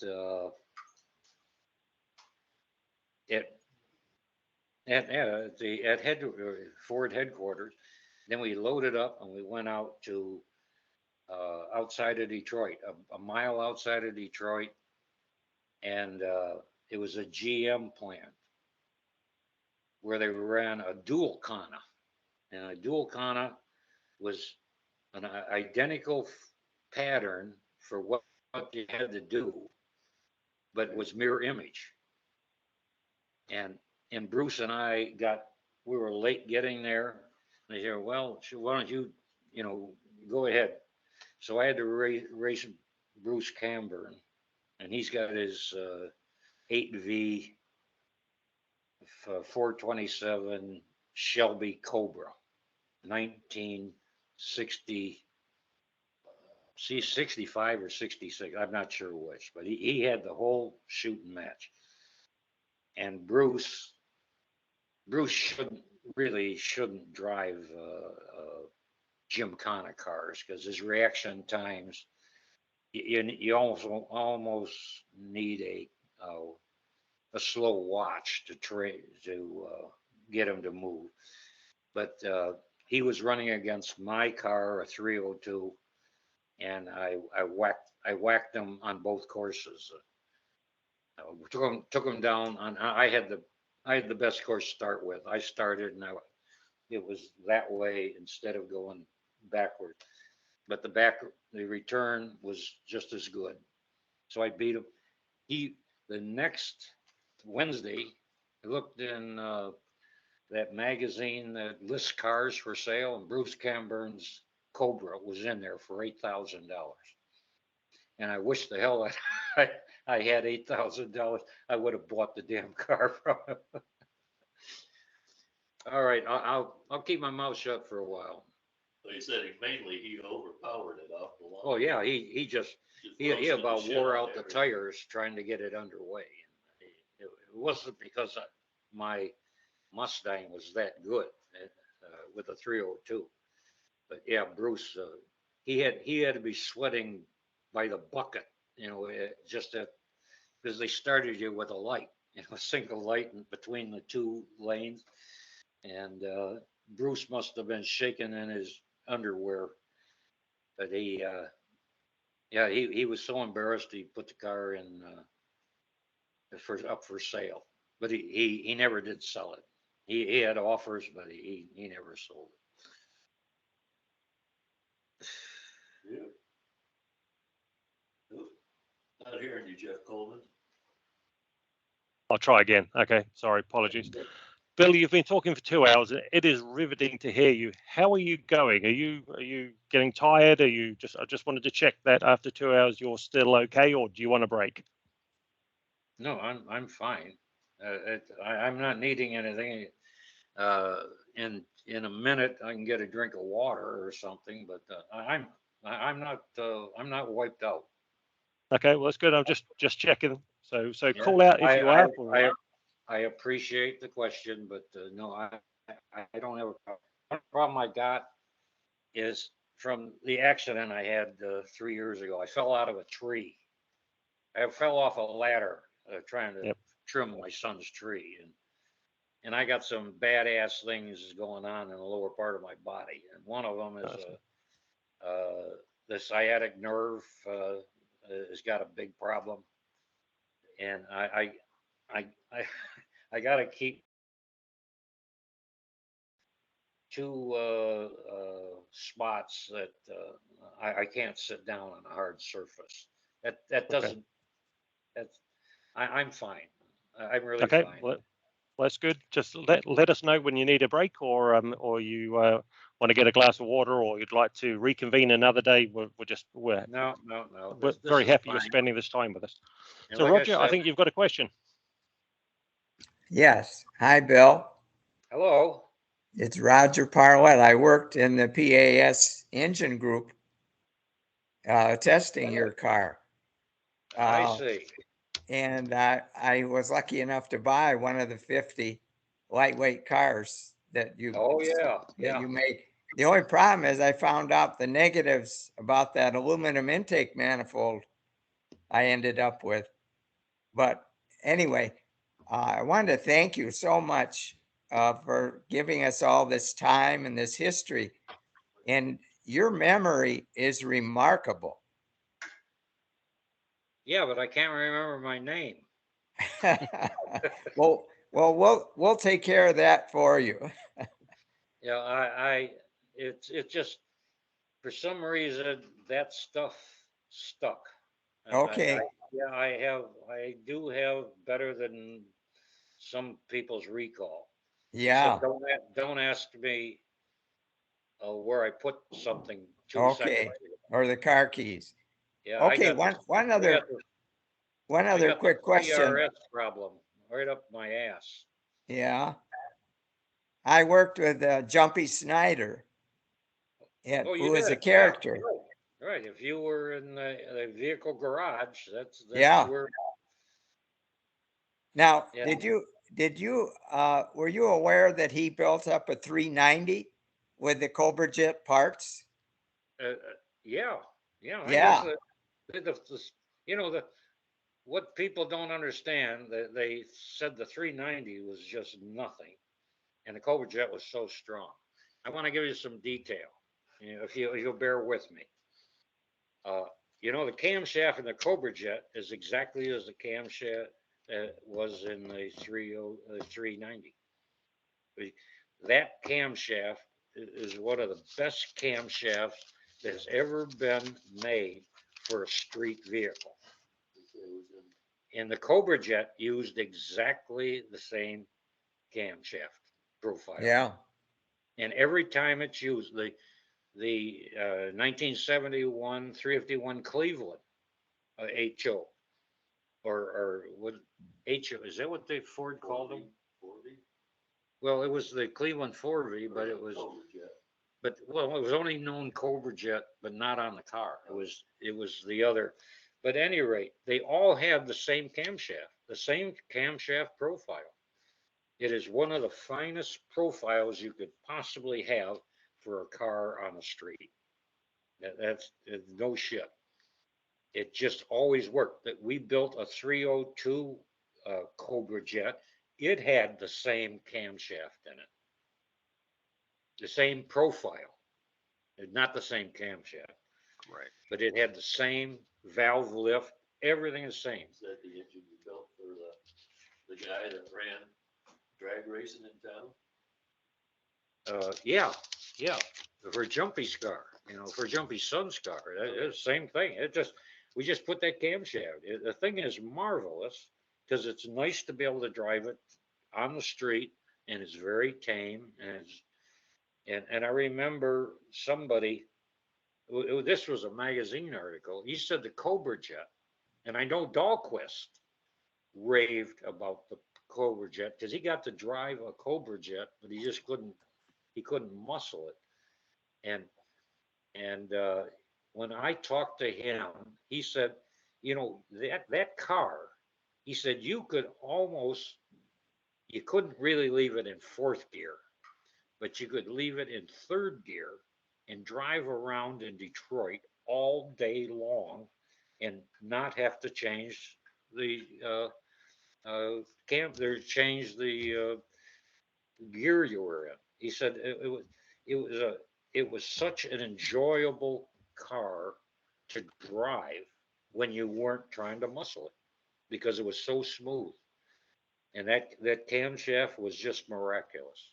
And it wasn't very aggressive. The Cobra Jet could have easily, we could easily, with changing the camshaft, it probably put out 385 or 390. As a sidebar, the guy that I was talking to, it came up 1,000 times at the reunion. Everybody wanted to know why it was rated at 335 horsepower, 345 horsepower, 35, yeah. And the simple, I got a call from Ford, the people that deal with the brochures and the like, and he said, "What's the horsepower there?" And I said, "I don't know. It's not important, is it?" And he said, "Well, we need a horsepower. We can't go out with an engine and not put the horsepower." Well, my dilemma was the police interceptor was had a rating of 345 horsepower. That's what they advertised. The 390 GT or whatever, that one that Tasca hates, it was rated at 325 horsepower, only 20 horsepower different. And I didn't want, because at that time, the insurance companies were setting insurance premiums based on the horsepower rating. So like the guy that sat next to me at the reunion, he said, "Well, why'd you rate it at 335? And I said, "That because it's halfway between 345 and 325. He said, "What's that?" I said, "That's the police interceptor and the 390 engine." So it's just a number. The marketing people needed a number. I gave them a damn number. And that's how it was created. I deliberately underestimated it. I knew that our engines running B curves on dynamometer were making 367 horsepower at 6,800 RPM. But there was no reason to boast on it until we proved we had something. Does that answer the question?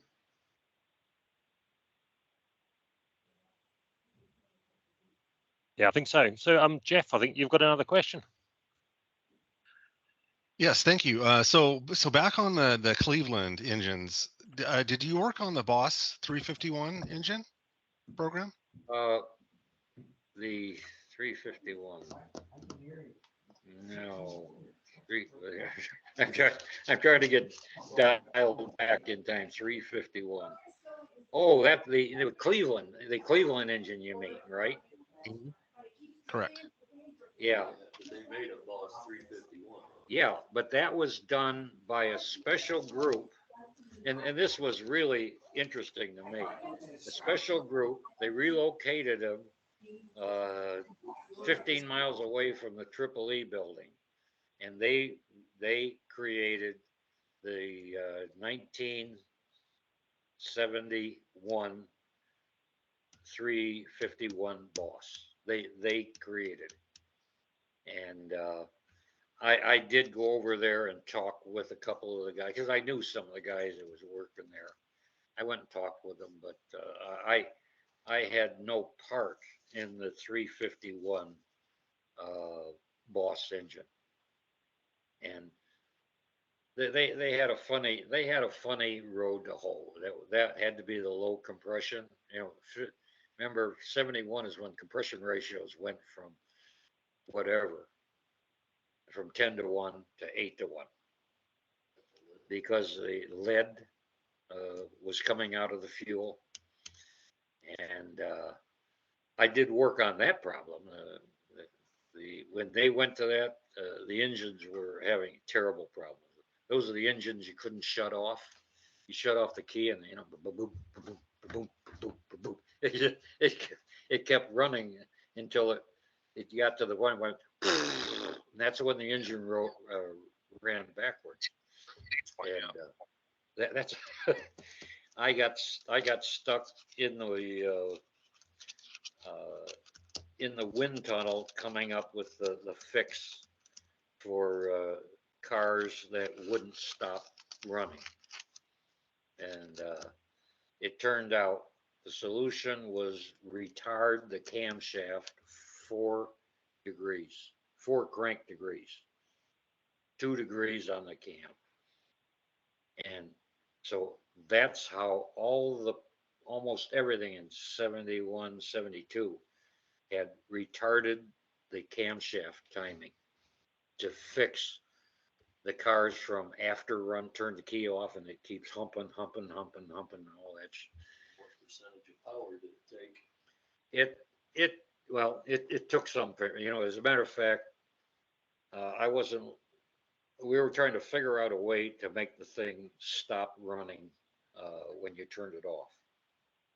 And it turned out that a 4-degree cam timing key change was what fixed the problem.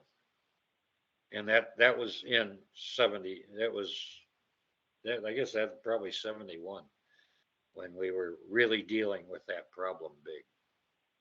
So yeah, I ran the tests in the wind tunnel, and that helped the engine stop that after run, after you turn the key off. That's great. Mark, I think you've got a question. Yeah, so if I understand correctly, Bill, you managed the 428 Cobra Jet project and the Boss 302 project. Were they the same team? Had you finished the No. 428? No. No? Now, Okay. as a matter of fact, I was never around when any of them got to production, because Okay.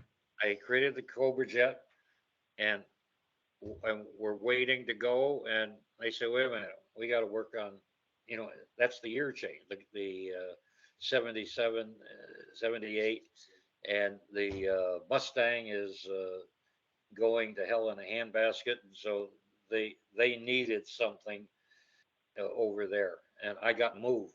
I got to move to a different location from the Cobra Jet to another location, and then back to do the 302 at a third location. There's one thing I guess I have to admit to. I wasn't the most pleasant person any management person could get, because I had such a bad attitude towards how engine engineering was run. Very frankly, I abhorred the way the rest of the work and engine engineering went, except where I was, and where I was, it was done the way I wanted to do it. I owned the engine. I got a product.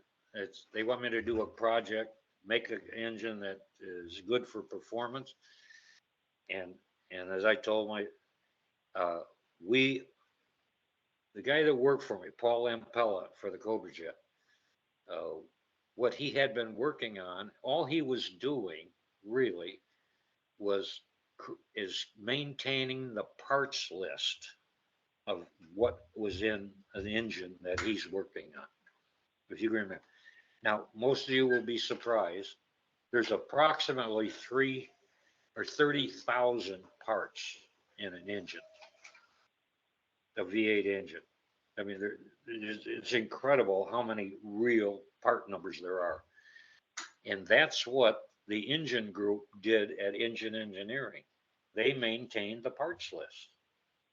And then each engine group, say, some other engine, a 357, if there was such a thing, that group just was there to keep the parts list. And when there was a problem, if the engine didn't get the right fuel economy, if it didn't drive very well, if it was making noise, the vehicle officer would write a problem, and it would come to this guy working on that 357.5 engine, and he'd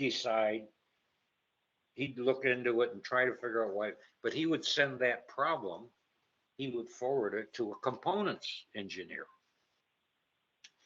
And then the component engineer would want to, well, what do you know about it? And the guy that's keeping the parts says, I don't know a damn thing about it. Other, I got this piece of paper and it says you now got the problem. And I protested that loudly at Engine Engineering. I said, if I'm gonna be the guy responsible for this engine, and I'm supposed to say, yes, it makes the right horsepower, it makes the right fuel economy, it makes the right 0 to 10, it makes the correct 0 to 4. It drives when it's warm, it drives when it's cold, it doesn't overheat the system. Durability, warranty. The warranty, the whole. I said, I want to control the engine, and that's the way I operated from there on out. And that was a real problem for the rest of the building, because the other engine systems people were letting it run the way it always had. The people that ran engine engineering, I think, felt there's something wrong here.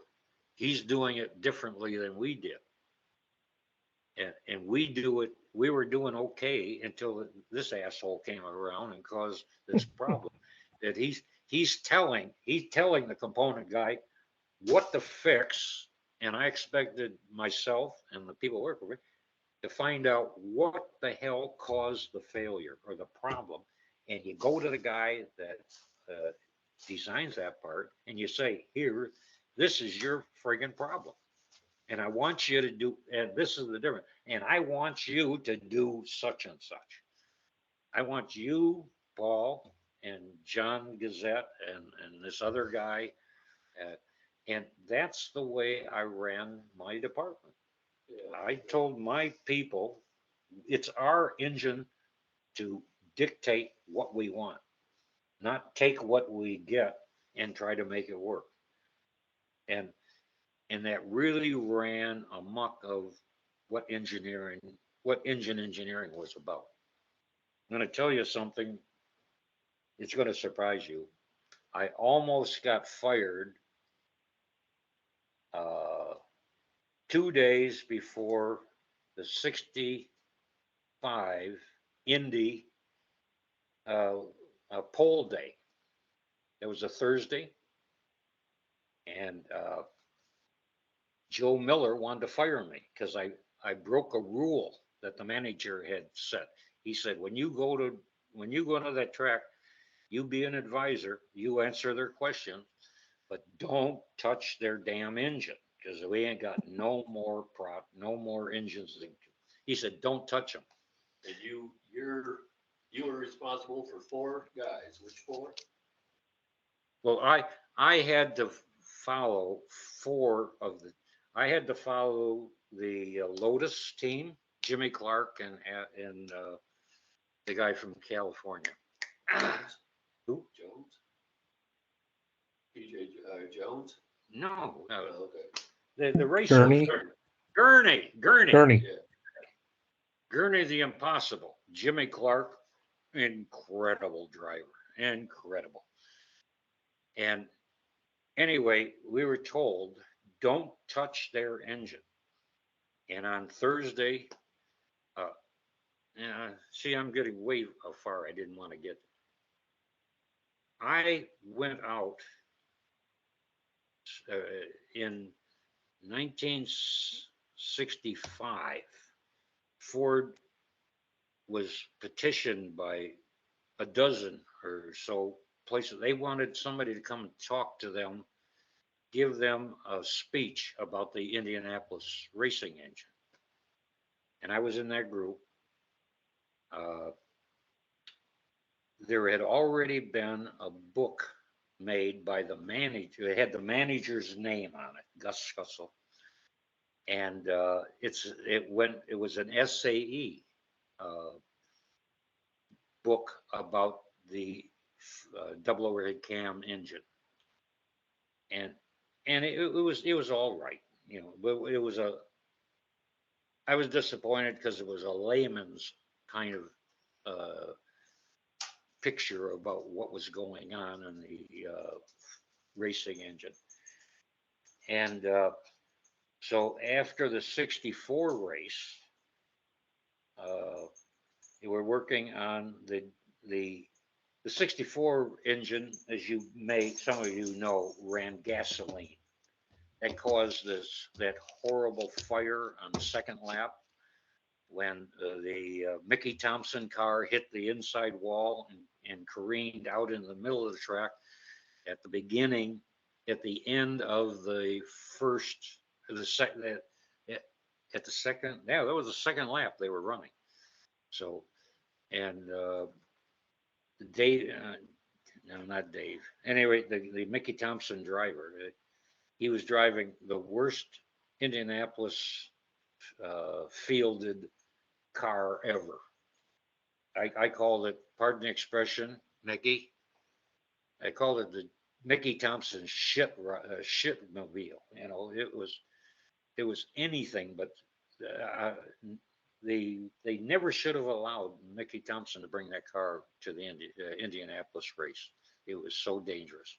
It was a tube, you know, aluminum tubing, and just body panels hung on it, and a 50-gallon gas tank, a 50-gallon gas tank, right next to the driver On the left side on the left side. for weight. Yeah, to keep the weight on the left, but it was right there. And there was no baffling. It was just a big balloon, and you filled it with gasoline. It could hold 52 gallons. And Mickey Thompson was going to run the race without a pit stop. That was his, but his car, the front wheels were 10-inch diameter. And the whole car was like a flexible flyer. And I frequently referred to it as Mickey Thompson's shit rock. It just didn't deserve to be there. And it caused that horrible fire. And when I went to give the first speech, and that was January 4th of 1965, I went to Phoenix, to the Arizona SAE. They normally had meetings every 2 months, and they'd have between 15 and 20 people. They requested Ford to send somebody out, or send somebody to tell them about the Indy engine. And I had taken the Scussle thing, and I used bits of it. I didn't use it verbatim. I rewrote the whole thing the way it should have been done in the first place. And I went out to Phoenix. Do you remember the four engine? It was a, you know, the luxury vehicle at the day. I can't remember the name of it. Flying into Phoenix, or into Vegas.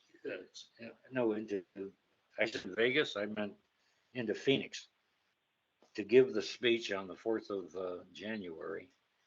The pilot was trying to land through a ground fog, and when he broke through at the bottom, he found out he was lined up halfway near the runway, and the other half towards the military air transport hangar in the old Phoenix, because of that ground fog. And he missed it. The next day when I was leaving to go back to Michigan, 2 guys standing in the entryway to walk out on the field. He tells his guy, he said, you know, you should have been here yesterday. He said there was that big ass plane coming in here, and the pilot had to bear it over. And he said the wingtip was less than 20 feet off the ground. But the pilot pulled it out. He went to 10,000 feet. Took him 5 minutes to change his underwear. Then he came back in and said, we had a little problem on that approach. This time we're going in on ground control. So anyway, I gave the speech. It ended up being a speech. They had trouble finding a place for all the people that wanted to come hear the speech about the Ford Double Red Cam, which shocked the SAE people, because they know they had their meetings every 2 weeks and nobody ever showed up from the public. But I made the presentation. The biggest hall they could find in Phoenix was 325 or 345 people seated for dinner. But they had requests for almost 500 people to come hear the presentation. And it went very, very well. So I got out of there the next day and I made it back to Detroit and lived to live another day. So, and I gave the speech without a problem, except yeah, shit. Here's the CRS. I got a note. Clint Bronner was a guy from Phoenix that raced at Indy for many years as an owner. He had a chief mechanic by the name of Jimmy McGee. Some of you may have heard of that. He had a driver that had never been to Indy by the name of Mario Andretti. How's that for a group? Clint, Jimmy McGee, and Mario Andretti right in front of me. I could have reached over the speaker provision and patted them on the head. They were that close. And yeah, I met them that night, and that was in January 4th of 65. And they got one of the engines, and they got the only engine that had an assembly problem. You're on the touchpad again. What? Where that? Oh, I'm sorry. There you go. Mario couldn't pass the driver's test, and at Indy in 65 was a lap at 20 miles an hour, a lap at 120 miles an hour, a lap at 130 miles an hour, and a lap at 140 miles an hour. And Mario couldn't complete the third lap because the engine was following a spark plug. I'm not going to drag you through the whole detail, but long story short, because I had met Clint and Mario and McGee, I used to stop in their room at the Indy because I didn't get a chance to work with them. When I went to Indy for the race in the month of the racing that year, I was assigned to watch the Colin Chapman, Jimmy Clark, and Dan Gurney car, and AJ Foyt and Parnelli Jones, and one other car. It was a car that Eddie, the guy who had built the car for Eddie Sachs in 64 had a driver, and I was to watch that car. I had to watch that 5 cars because there was 23 Fords that were going to be in the race, and there was only 5 of us, so I ended up having to watch five cars that I wasn't supposed to touch. But the fact that I didn't see Mario on the track, I went over to see Clint Bronner. I said, what's going on? Everybody's sitting there. He said, we had trouble. He said, we're going to put the offie in the car tonight. And I thought, oh shit, the newspaper will have block letters that are that high on the front page about because everything the Fords did wrong, they just plastered it. And I said, what the hell happened? And he said, we were oiling and we couldn't pass the test. Clint Bronner told me. And Joe Miller and the engineer that was, I won't name him, they came, because the engineer that was assigned to do it was a guy that really shouldn't have been advising these people. And Joe Miller comes in there. Now, Joe Miller was an alcoholic. I came to work for him in 64, right after the 63, right after the 63 race.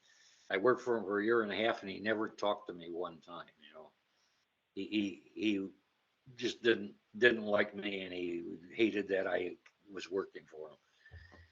But anyway, I went in there and I talked to Clint, and I said, "Well, what's wrong with you?" And he said, "I don't know." He said, "Just Joe Miller came in here and he said, lean it out 2 jets and put in a hotter spark plug."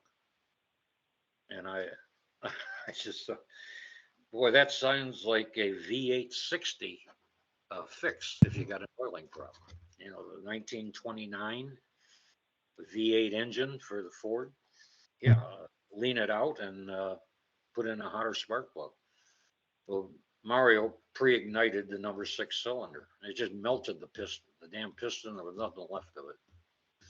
And so and now, mind you, the message is from the manager: don't touch their engines. We don't have any more engines. Don't touch their engines. And I didn't technically touch their engine. I just said, "Well, what's wrong?" And he said, "I don't know. We're just going to put the Indy or the Offie engine in." And he said, "We'll be all right. We'll get the engine in. Mario will get their driver's test and he'll get to qualify Saturday." And he said, "I'm just disappointed, you know, about the engine." And so I said, "Well, let's take a couple things apart. What it is, it had melted the piston, pre-ignited the piston on a number 6 cylinder. So there's aluminum. If any of you have ever done that, there's aluminum stuck to the inside of the intake manifold. It's on the bore of the piston, or the bore of the cylinder. It just melted the whole damn thing. And the problem was there was a defective piston ring. The oil control ring in that cylinder was bad. It had been bent when it was assembled. But I looked in the engine. They took the intake manifold off, and so I could look in. And I said, "You know, you can actually clean this thing up and rebuild it, only fixing that cylinder." And then, as the evening went on, more and more people got closer and closer because they had never seen the inside of the engine. And then Joe Miller, my boss, shows up because I wasn't back at the hotel when I was supposed to be. And he walks in and he just said, "Barr, I want to see you in my room in 15 minutes. And I just, I guess I failed the test for supervisors. I just said, "Hey, this thing's got to get fixed." And we already had an agreement with Roger Ward and his son. They were managing all the parts and repairs, and they had all the equipment to repair anything on the Indy engine. And they took 15 guys picked up the engine on the engine stand, put it in the back of a pickup truck, and they all got back in the back of the pickup truck to keep it from rolling around. Drove over there to 18th Street. They did exactly what I told them. Take it apart, glass bead. First off, protect the crankshaft. Only take out one conrod, one piston, etc., and clean up one intake manifold with beads. And I said, and I told them exactly how to hone the bore, what to use. A cherry. Are you familiar with a cherry hone? Mm-hmm. They're hanging on a piece of plastic, and you put them in there, and you go 1, 2, 3, 4, 1, 2, 3, 4, 5, 6, just like that. Cleaned out the bores, new piston, new use the original rod, He just changed the parts that needed to be changed, put it back together. It was back together by 2 o'clock, delivered, put in Mario's car. He went out right when the track opened at 9 o'clock. He ran 120, 130, 140, just bing, bing, bing. And meanwhile, Joe Miller, the supervisor, the one that said I was incorrigible. He sent a letter to the chief engine, and the guy running engine engineering said he's got to be fired. You got to fire him. He's incorrigible. And that, of course, was on got to the new chief engineer in engineering. Thank God. The next day, and Joe was still. They scheduled a meeting for Monday with the new chief engineer. The meeting took place. I wasn't at it. I wasn't aware of it. I wasn't anything. But they had a conversation. They say, well, what's the problem? Right? And Joe said, he's incorrigible. He just does. We told him not to do something. He just did it. Well, what did he do? Well, Mario Andretti had problems with his engine, and Joe presents it like, well, it was Mario's fault. And fortunately, there was a couple of knowledgeable people in the meeting, and they were able to say, well, what it was is there was an engine we built and we sent it to them, a $25,000 engine, and it had an oil control ring problem. When it was assembled, they bent the oil control ring. What happens? It pumps oil up into the cylinder. And leaning it out and putting in more spark advance only predicted where it was going to end up, and that was in the junk pile. And then somebody said, well, how did, what did he, well, he fixed the engine. And then what? Did Mario get to run? Did he get to take off the sticker? And I said, well, yeah, he was out there first thing in the morning, and they took the sticker off the car, and he went out and practiced. And on Saturday, he qualified in seventh position. And I suppose the new chief engineer said, well, is that good? Yeah, that's damn good. And what happened in the race? Because the race was a week later. He said, well, how'd Mario do? He finished third. He was rookie of the year in the car that the engine had been modified over at the shop. And Mario was very happy. And Clint Bronner was very happy. So, who won? Who won that year? No, he finished third. Yeah, who won? Oh, the second year was Foyt. The first year was Parnelli and the leaky Watson, and the second year was Foyt, and the third year was Jimmy Clark. Jimmy Clark would have won the second, the 50, 40, the 74th, because he was running Dunlop tires, and he had about a lap lead by the 42nd, 44th lap, and he peeled all the whole casing of the tire came off of the left rear tire. So he just pulled into the pits. But and Jimmy Clark would have won. He could have won the 63 race with a pushrod engine if they had black flagged Parnelli Jones, because his car was leaking oil. That was a Watson Roadster, if you folks know what that means. And the oil tank was left side next to the driver, but his oil tank developed a crack, and so oil was spraying out of the crack in that. And Jimmy Clark, talked to Chapman and everything. They say, well, he should be flagged. because in Formula One, they'd have that son of a bitch off of the track right now. First time he came by and left a strip on the ground.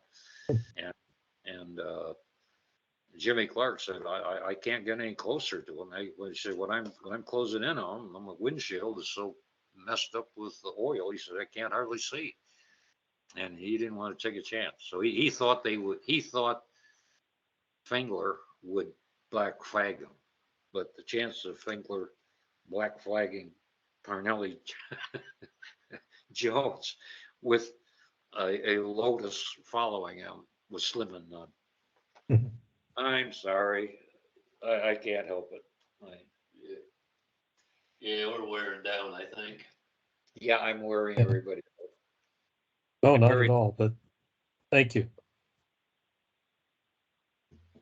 If anybody would like to have a talk, I don't mind. Yeah, we'll gather up names, phone numbers. I'll put them in his phone. And so that if you want to call and have a conversation about a question you have, I'll do the best I can to fill you in on what I think really happened, how it happened. Well, I mean, Bill, go ahead, Jeff. So, sorry, Chris, I think you've got a question. Yeah, I think there was one other thing that we wanted to ask, and that was about the Super Cobra jet. And the whether Super Cobra jet, Bill had yeah, that anything- was the 428 that was changed because of the issues with the, maybe overheating or whatever it was in the early engines for 391 and 430 gears. no, well, see, that was a very late request, and as a matter of fact, I was actually essentially separated to go to this other job that they wanted me to take care of, and they just came and wanted a Super Cobra jet. You're right. So Paul Lampella and I, we had to talk. What the hell can we do? We talked about using the NASCAR rod, changing the piston, this and that, just to pump it up. And we just came up with a fix to actually create some more power, just to give the company another product that they could sell to somebody. So we created the Super Cobra jet. We only built one engine. We ran it and said, yeah, here's your data. This is what it saved the cable of running. But it's very possible that it had a problem. But that is the one that got the oil cooler too, right? Correct. We put the oil cooler on that son of a bitch. So it just. Not sure it was rated any different than the Cobra jet, but it was more for durability, is my understanding. Well, it really had more output. It really did. There was, and that part eludes me. We made changes. It could run higher, so and it may have had a different camshaft. I think it had. That's the most likely. Had the That same we take one of those 390 old NASCAR, the early NASCAR 427 cams, which because the NASCAR 427 in let's see, 70, 72, 73, 74, 62, 63, 64. Yeah, pardon me. Pardon my CRS. There may have been a camshaft. I know there was a connecting rod because wasn't it all confident in the Cobra Jet connecting rod to go upscale for drag racing, and higher ratio. They were talking about using the 210s and 190s and or 390s, and there was just a great deal of concern. So that's how we handle it. That was kind of an ad hoc. Right. But the real Cobra Jet worked pretty well, I think. We made good power. It was strong. And with that carburetor change, as recommended by the Holly people, it was a delightful vehicle to drive. I remember that. Yeah, I mean, I think you could make the case that the two best production engines Ford ever made, the 428 and the Boss 302. Yeah, yeah. The Boss 302 had a lot of tricks in it for the 69 model. Mhm. Yeah, that's the one that had the cross drilled crank, so that it could. The oil reservoir was the inside of the for lubrication. Yeah, it had everything. It had essentially the same, a lot of the Indy engine stuff. It was in it, just like the valves and everything else, except the piston was slightly different than the Indy piston or the Indy rod. I said this. The Indy rod fit the 4.6 liter car, and with the 302, we had to add a length to the connecting rod. Otherwise, but the rod, the big end of the rod was just like the Indy engine, exact copy. It was good It for wasn't. over 8,000 It RPM. wasn't. No, it wasn't the same material. It was only. It was a good level, but it wasn't the material that the Indy rods had. We always did that. It went for the design and better than normal production material, but not the high buck stuff. But the crankshaft, I'll tell you just for your own entertainment, the Boss 302 engine was one damn expensive engine for production. Because at that time, a 302 passenger car engine transferred from Cleveland to the engine plant for about $268. The Boss 302 was $3,600 out of the engine plant. Because everything, Wow. there's several contributors. One is you got to do it as fast as you can. You got to get it on the market and make and legitimize the NASCAR product. So yeah, but the inside of the Boss 302 engine, it had the 302 piston problem solved.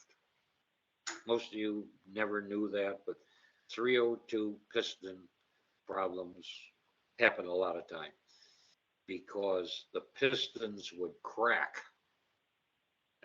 at 45-degree angles from the cylinder. They would crack. If there was any thinness in the material, the bore would crack. Bore would crack. Yeah, it was a known problem. Everybody that tried to race 302s, they had a hell of a time keeping the block from breaking. But that was fixed in the Boss 302. The three main bearing caps were 4-bolt. They weren't 2-bolt caps. They had double bolts on either side. It had all those kind of tricks because I expected a lot of them was going to get raced. I essentially raced one for 2.5 years. Just the Boss 302 engine through driver's school and 4 races at the regional area, and I got my nationwide license. The next year, I rode that same engine the whole year and it was the development engine for the 302. That just magically showed up in my garage at the right time. Is there anything else I can handle for you folks? I'm sorry for being so verbose, but that's the only way I know to tell the story. Well, I think I had a that's quick question. that's good. Go ahead. No, Oh, no, I had a I quick was just question. I was just gonna say, I'm sorry, Jeff. Please, Bill, we are very happy to hear every word. So, Jeff, you've got a question.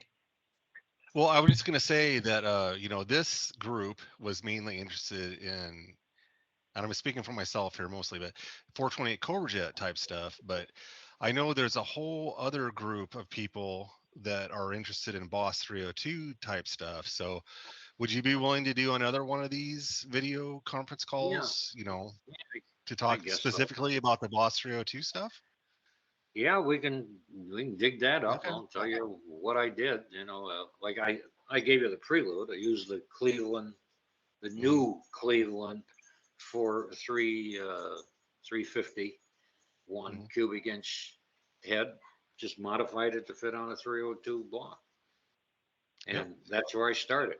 And I had learned that in engine build up several years before. I explained that before.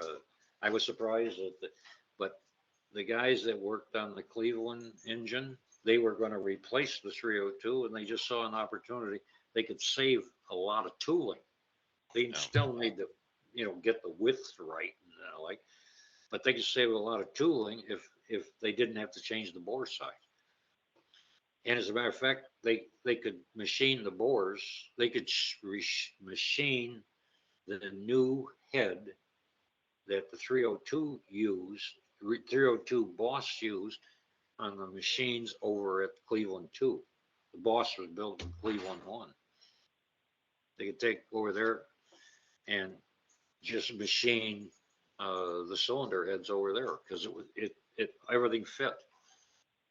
Because I even increased the bolt size to be same as the Cleveland engine. The head bolt size on a Boss 302 was the same as the Cleveland engine. I honestly didn't know that you worked on the Boss 302 program until just the other day. And Jeff Coleman said, "Hey, you should reach out to the folks, the Boss 302 guys." So I belong to one of those forums on Facebook, and Mark's raising his hand. and I reached out to them and said, "Hey, this is going to we're going to interview Bill Barr, and he also worked on the Boss 302 engine development program." So yeah, it seems like that's probably the next logical step is for you to, maybe get together with those guys and do a similar thing. Perfect. Yeah, it's, I don't mind sharing what I remember. I can't remember anything I did this morning or where I was or if my pants were on or off, but yeah, this CRS is a bitch. I'll warn you here and now. It's a bitch. And now I know why people finally bought a revolver and ended it, because it just drives you crazy. And because I relied on my memory for so long. I'll give you another hint. I am not a very bright person. My IQ, I was tested when I went to high school, and it was 106. And nobody believes that, but that's what it was, 106. I'm just not that bright, but what I really had the great benefit of was a memory. I used to have a incredible memory, and I could remember so many things in detail as long as they were numbers and not names. I never learned to concentrate on storing names. I always said people needed to have a number. A number, I stood a chance of remembering who they were. But Well, Yeah, smartphones are trying to help us with that because we all fall that affliction. So the idea is you can have a picture and a name and their phone number all in the smartphone to help us all, because you're not alone in that area. yeah, I know. It just, it's hard to lose. And I must admit, in retrospect, I mean, what the hell did I do? And I'm partially to blame. When I retired, I was acting a lot of things, and I still like to go, racing and shit like that. But when it got to a certain point, you just relax. You're just looking to, just let it happen. I'm getting in the tired range, and the problem I really believe is the fact that I stopped working on things. I took a very laid back attitude. I lived down in Florida, and I was golfing 3 times a week and having a good time. I normally would be down in Florida, and I would come up here and help my son for the weekend to mow the lawn, do his laundry, go do all the shopping and stuff like that, and fixes. He's got 2 handicap vans that you didn't see when you drove up because you didn't drive up. But there's always things that I was fixing on his vans, mowing lawn, shopping, etc. Just that's what a father does. Yep. So I always drove up here on the weekends, spent the weekend with him, and then I went back to Florida. And when I went to Florida, I vegged out. I stopped doing the things I used to do. I really think that's the problem. I think the CRS is a problem you cause by just kicking back. Understood. Well, I Yeah. have to apologize. I have other places I have to get to, but I've sent my information so that I'd like to be able to get in your phone so that when I call, if I get your Okay. phone number, we'd like to talk, and truly appreciate you sharing the history. And there's a lot of cubic inches between a 428 Cobra Jet and a 302 Boss 302, but it is great to hear how you use the same techniques between both designs. And I think that helps our hobby a lot. Okay. It was nice meeting all of you, really. I Yep. enjoyed it. I always enjoy talking about that time. And the guy that has my last FCCA car, he's out in California. We've had a lot of similar conversations about all subjects. Good. Well, My- I'm out here in California too, so let me know if you need me to get photos or go race it for you. Yeah. I used autocross. He's always wanted me to come out there so I can see the car that I built for 1972. Wow. And this was at Mid-Ohio, and I finished second at Mid-Ohio with with my car. So any rate, and I qualified second at Michigan International, but my car had been sabotaged. That's not good. Yeah, that's so be it. Anyway, it's time to call this to a draw, and when I get the numbers, I'll put them in my telephone, and anybody wants to have a conversation, that's fine with me. Okay. That sounds good. Look, Bill, I'm gonna draw the meeting to a close. I can't believe you've given us 3 hours of your time, and I just wanted to say thank you so much for that. I found it really interesting. I'd like to thank everybody for turning up, being on the call for 3 hours. It's been sensational. I've got a recording of it all, and I'm going to share that afterwards. So if anyone wants a copy of that, please reach out. But Bill and Scott, thank you so much again for your time. Thank you, Bill. Yeah, Thank you, gentlemen. Thank you, Bill. thank you. Guys. Thanks, guys. Have a good day. True. Bye.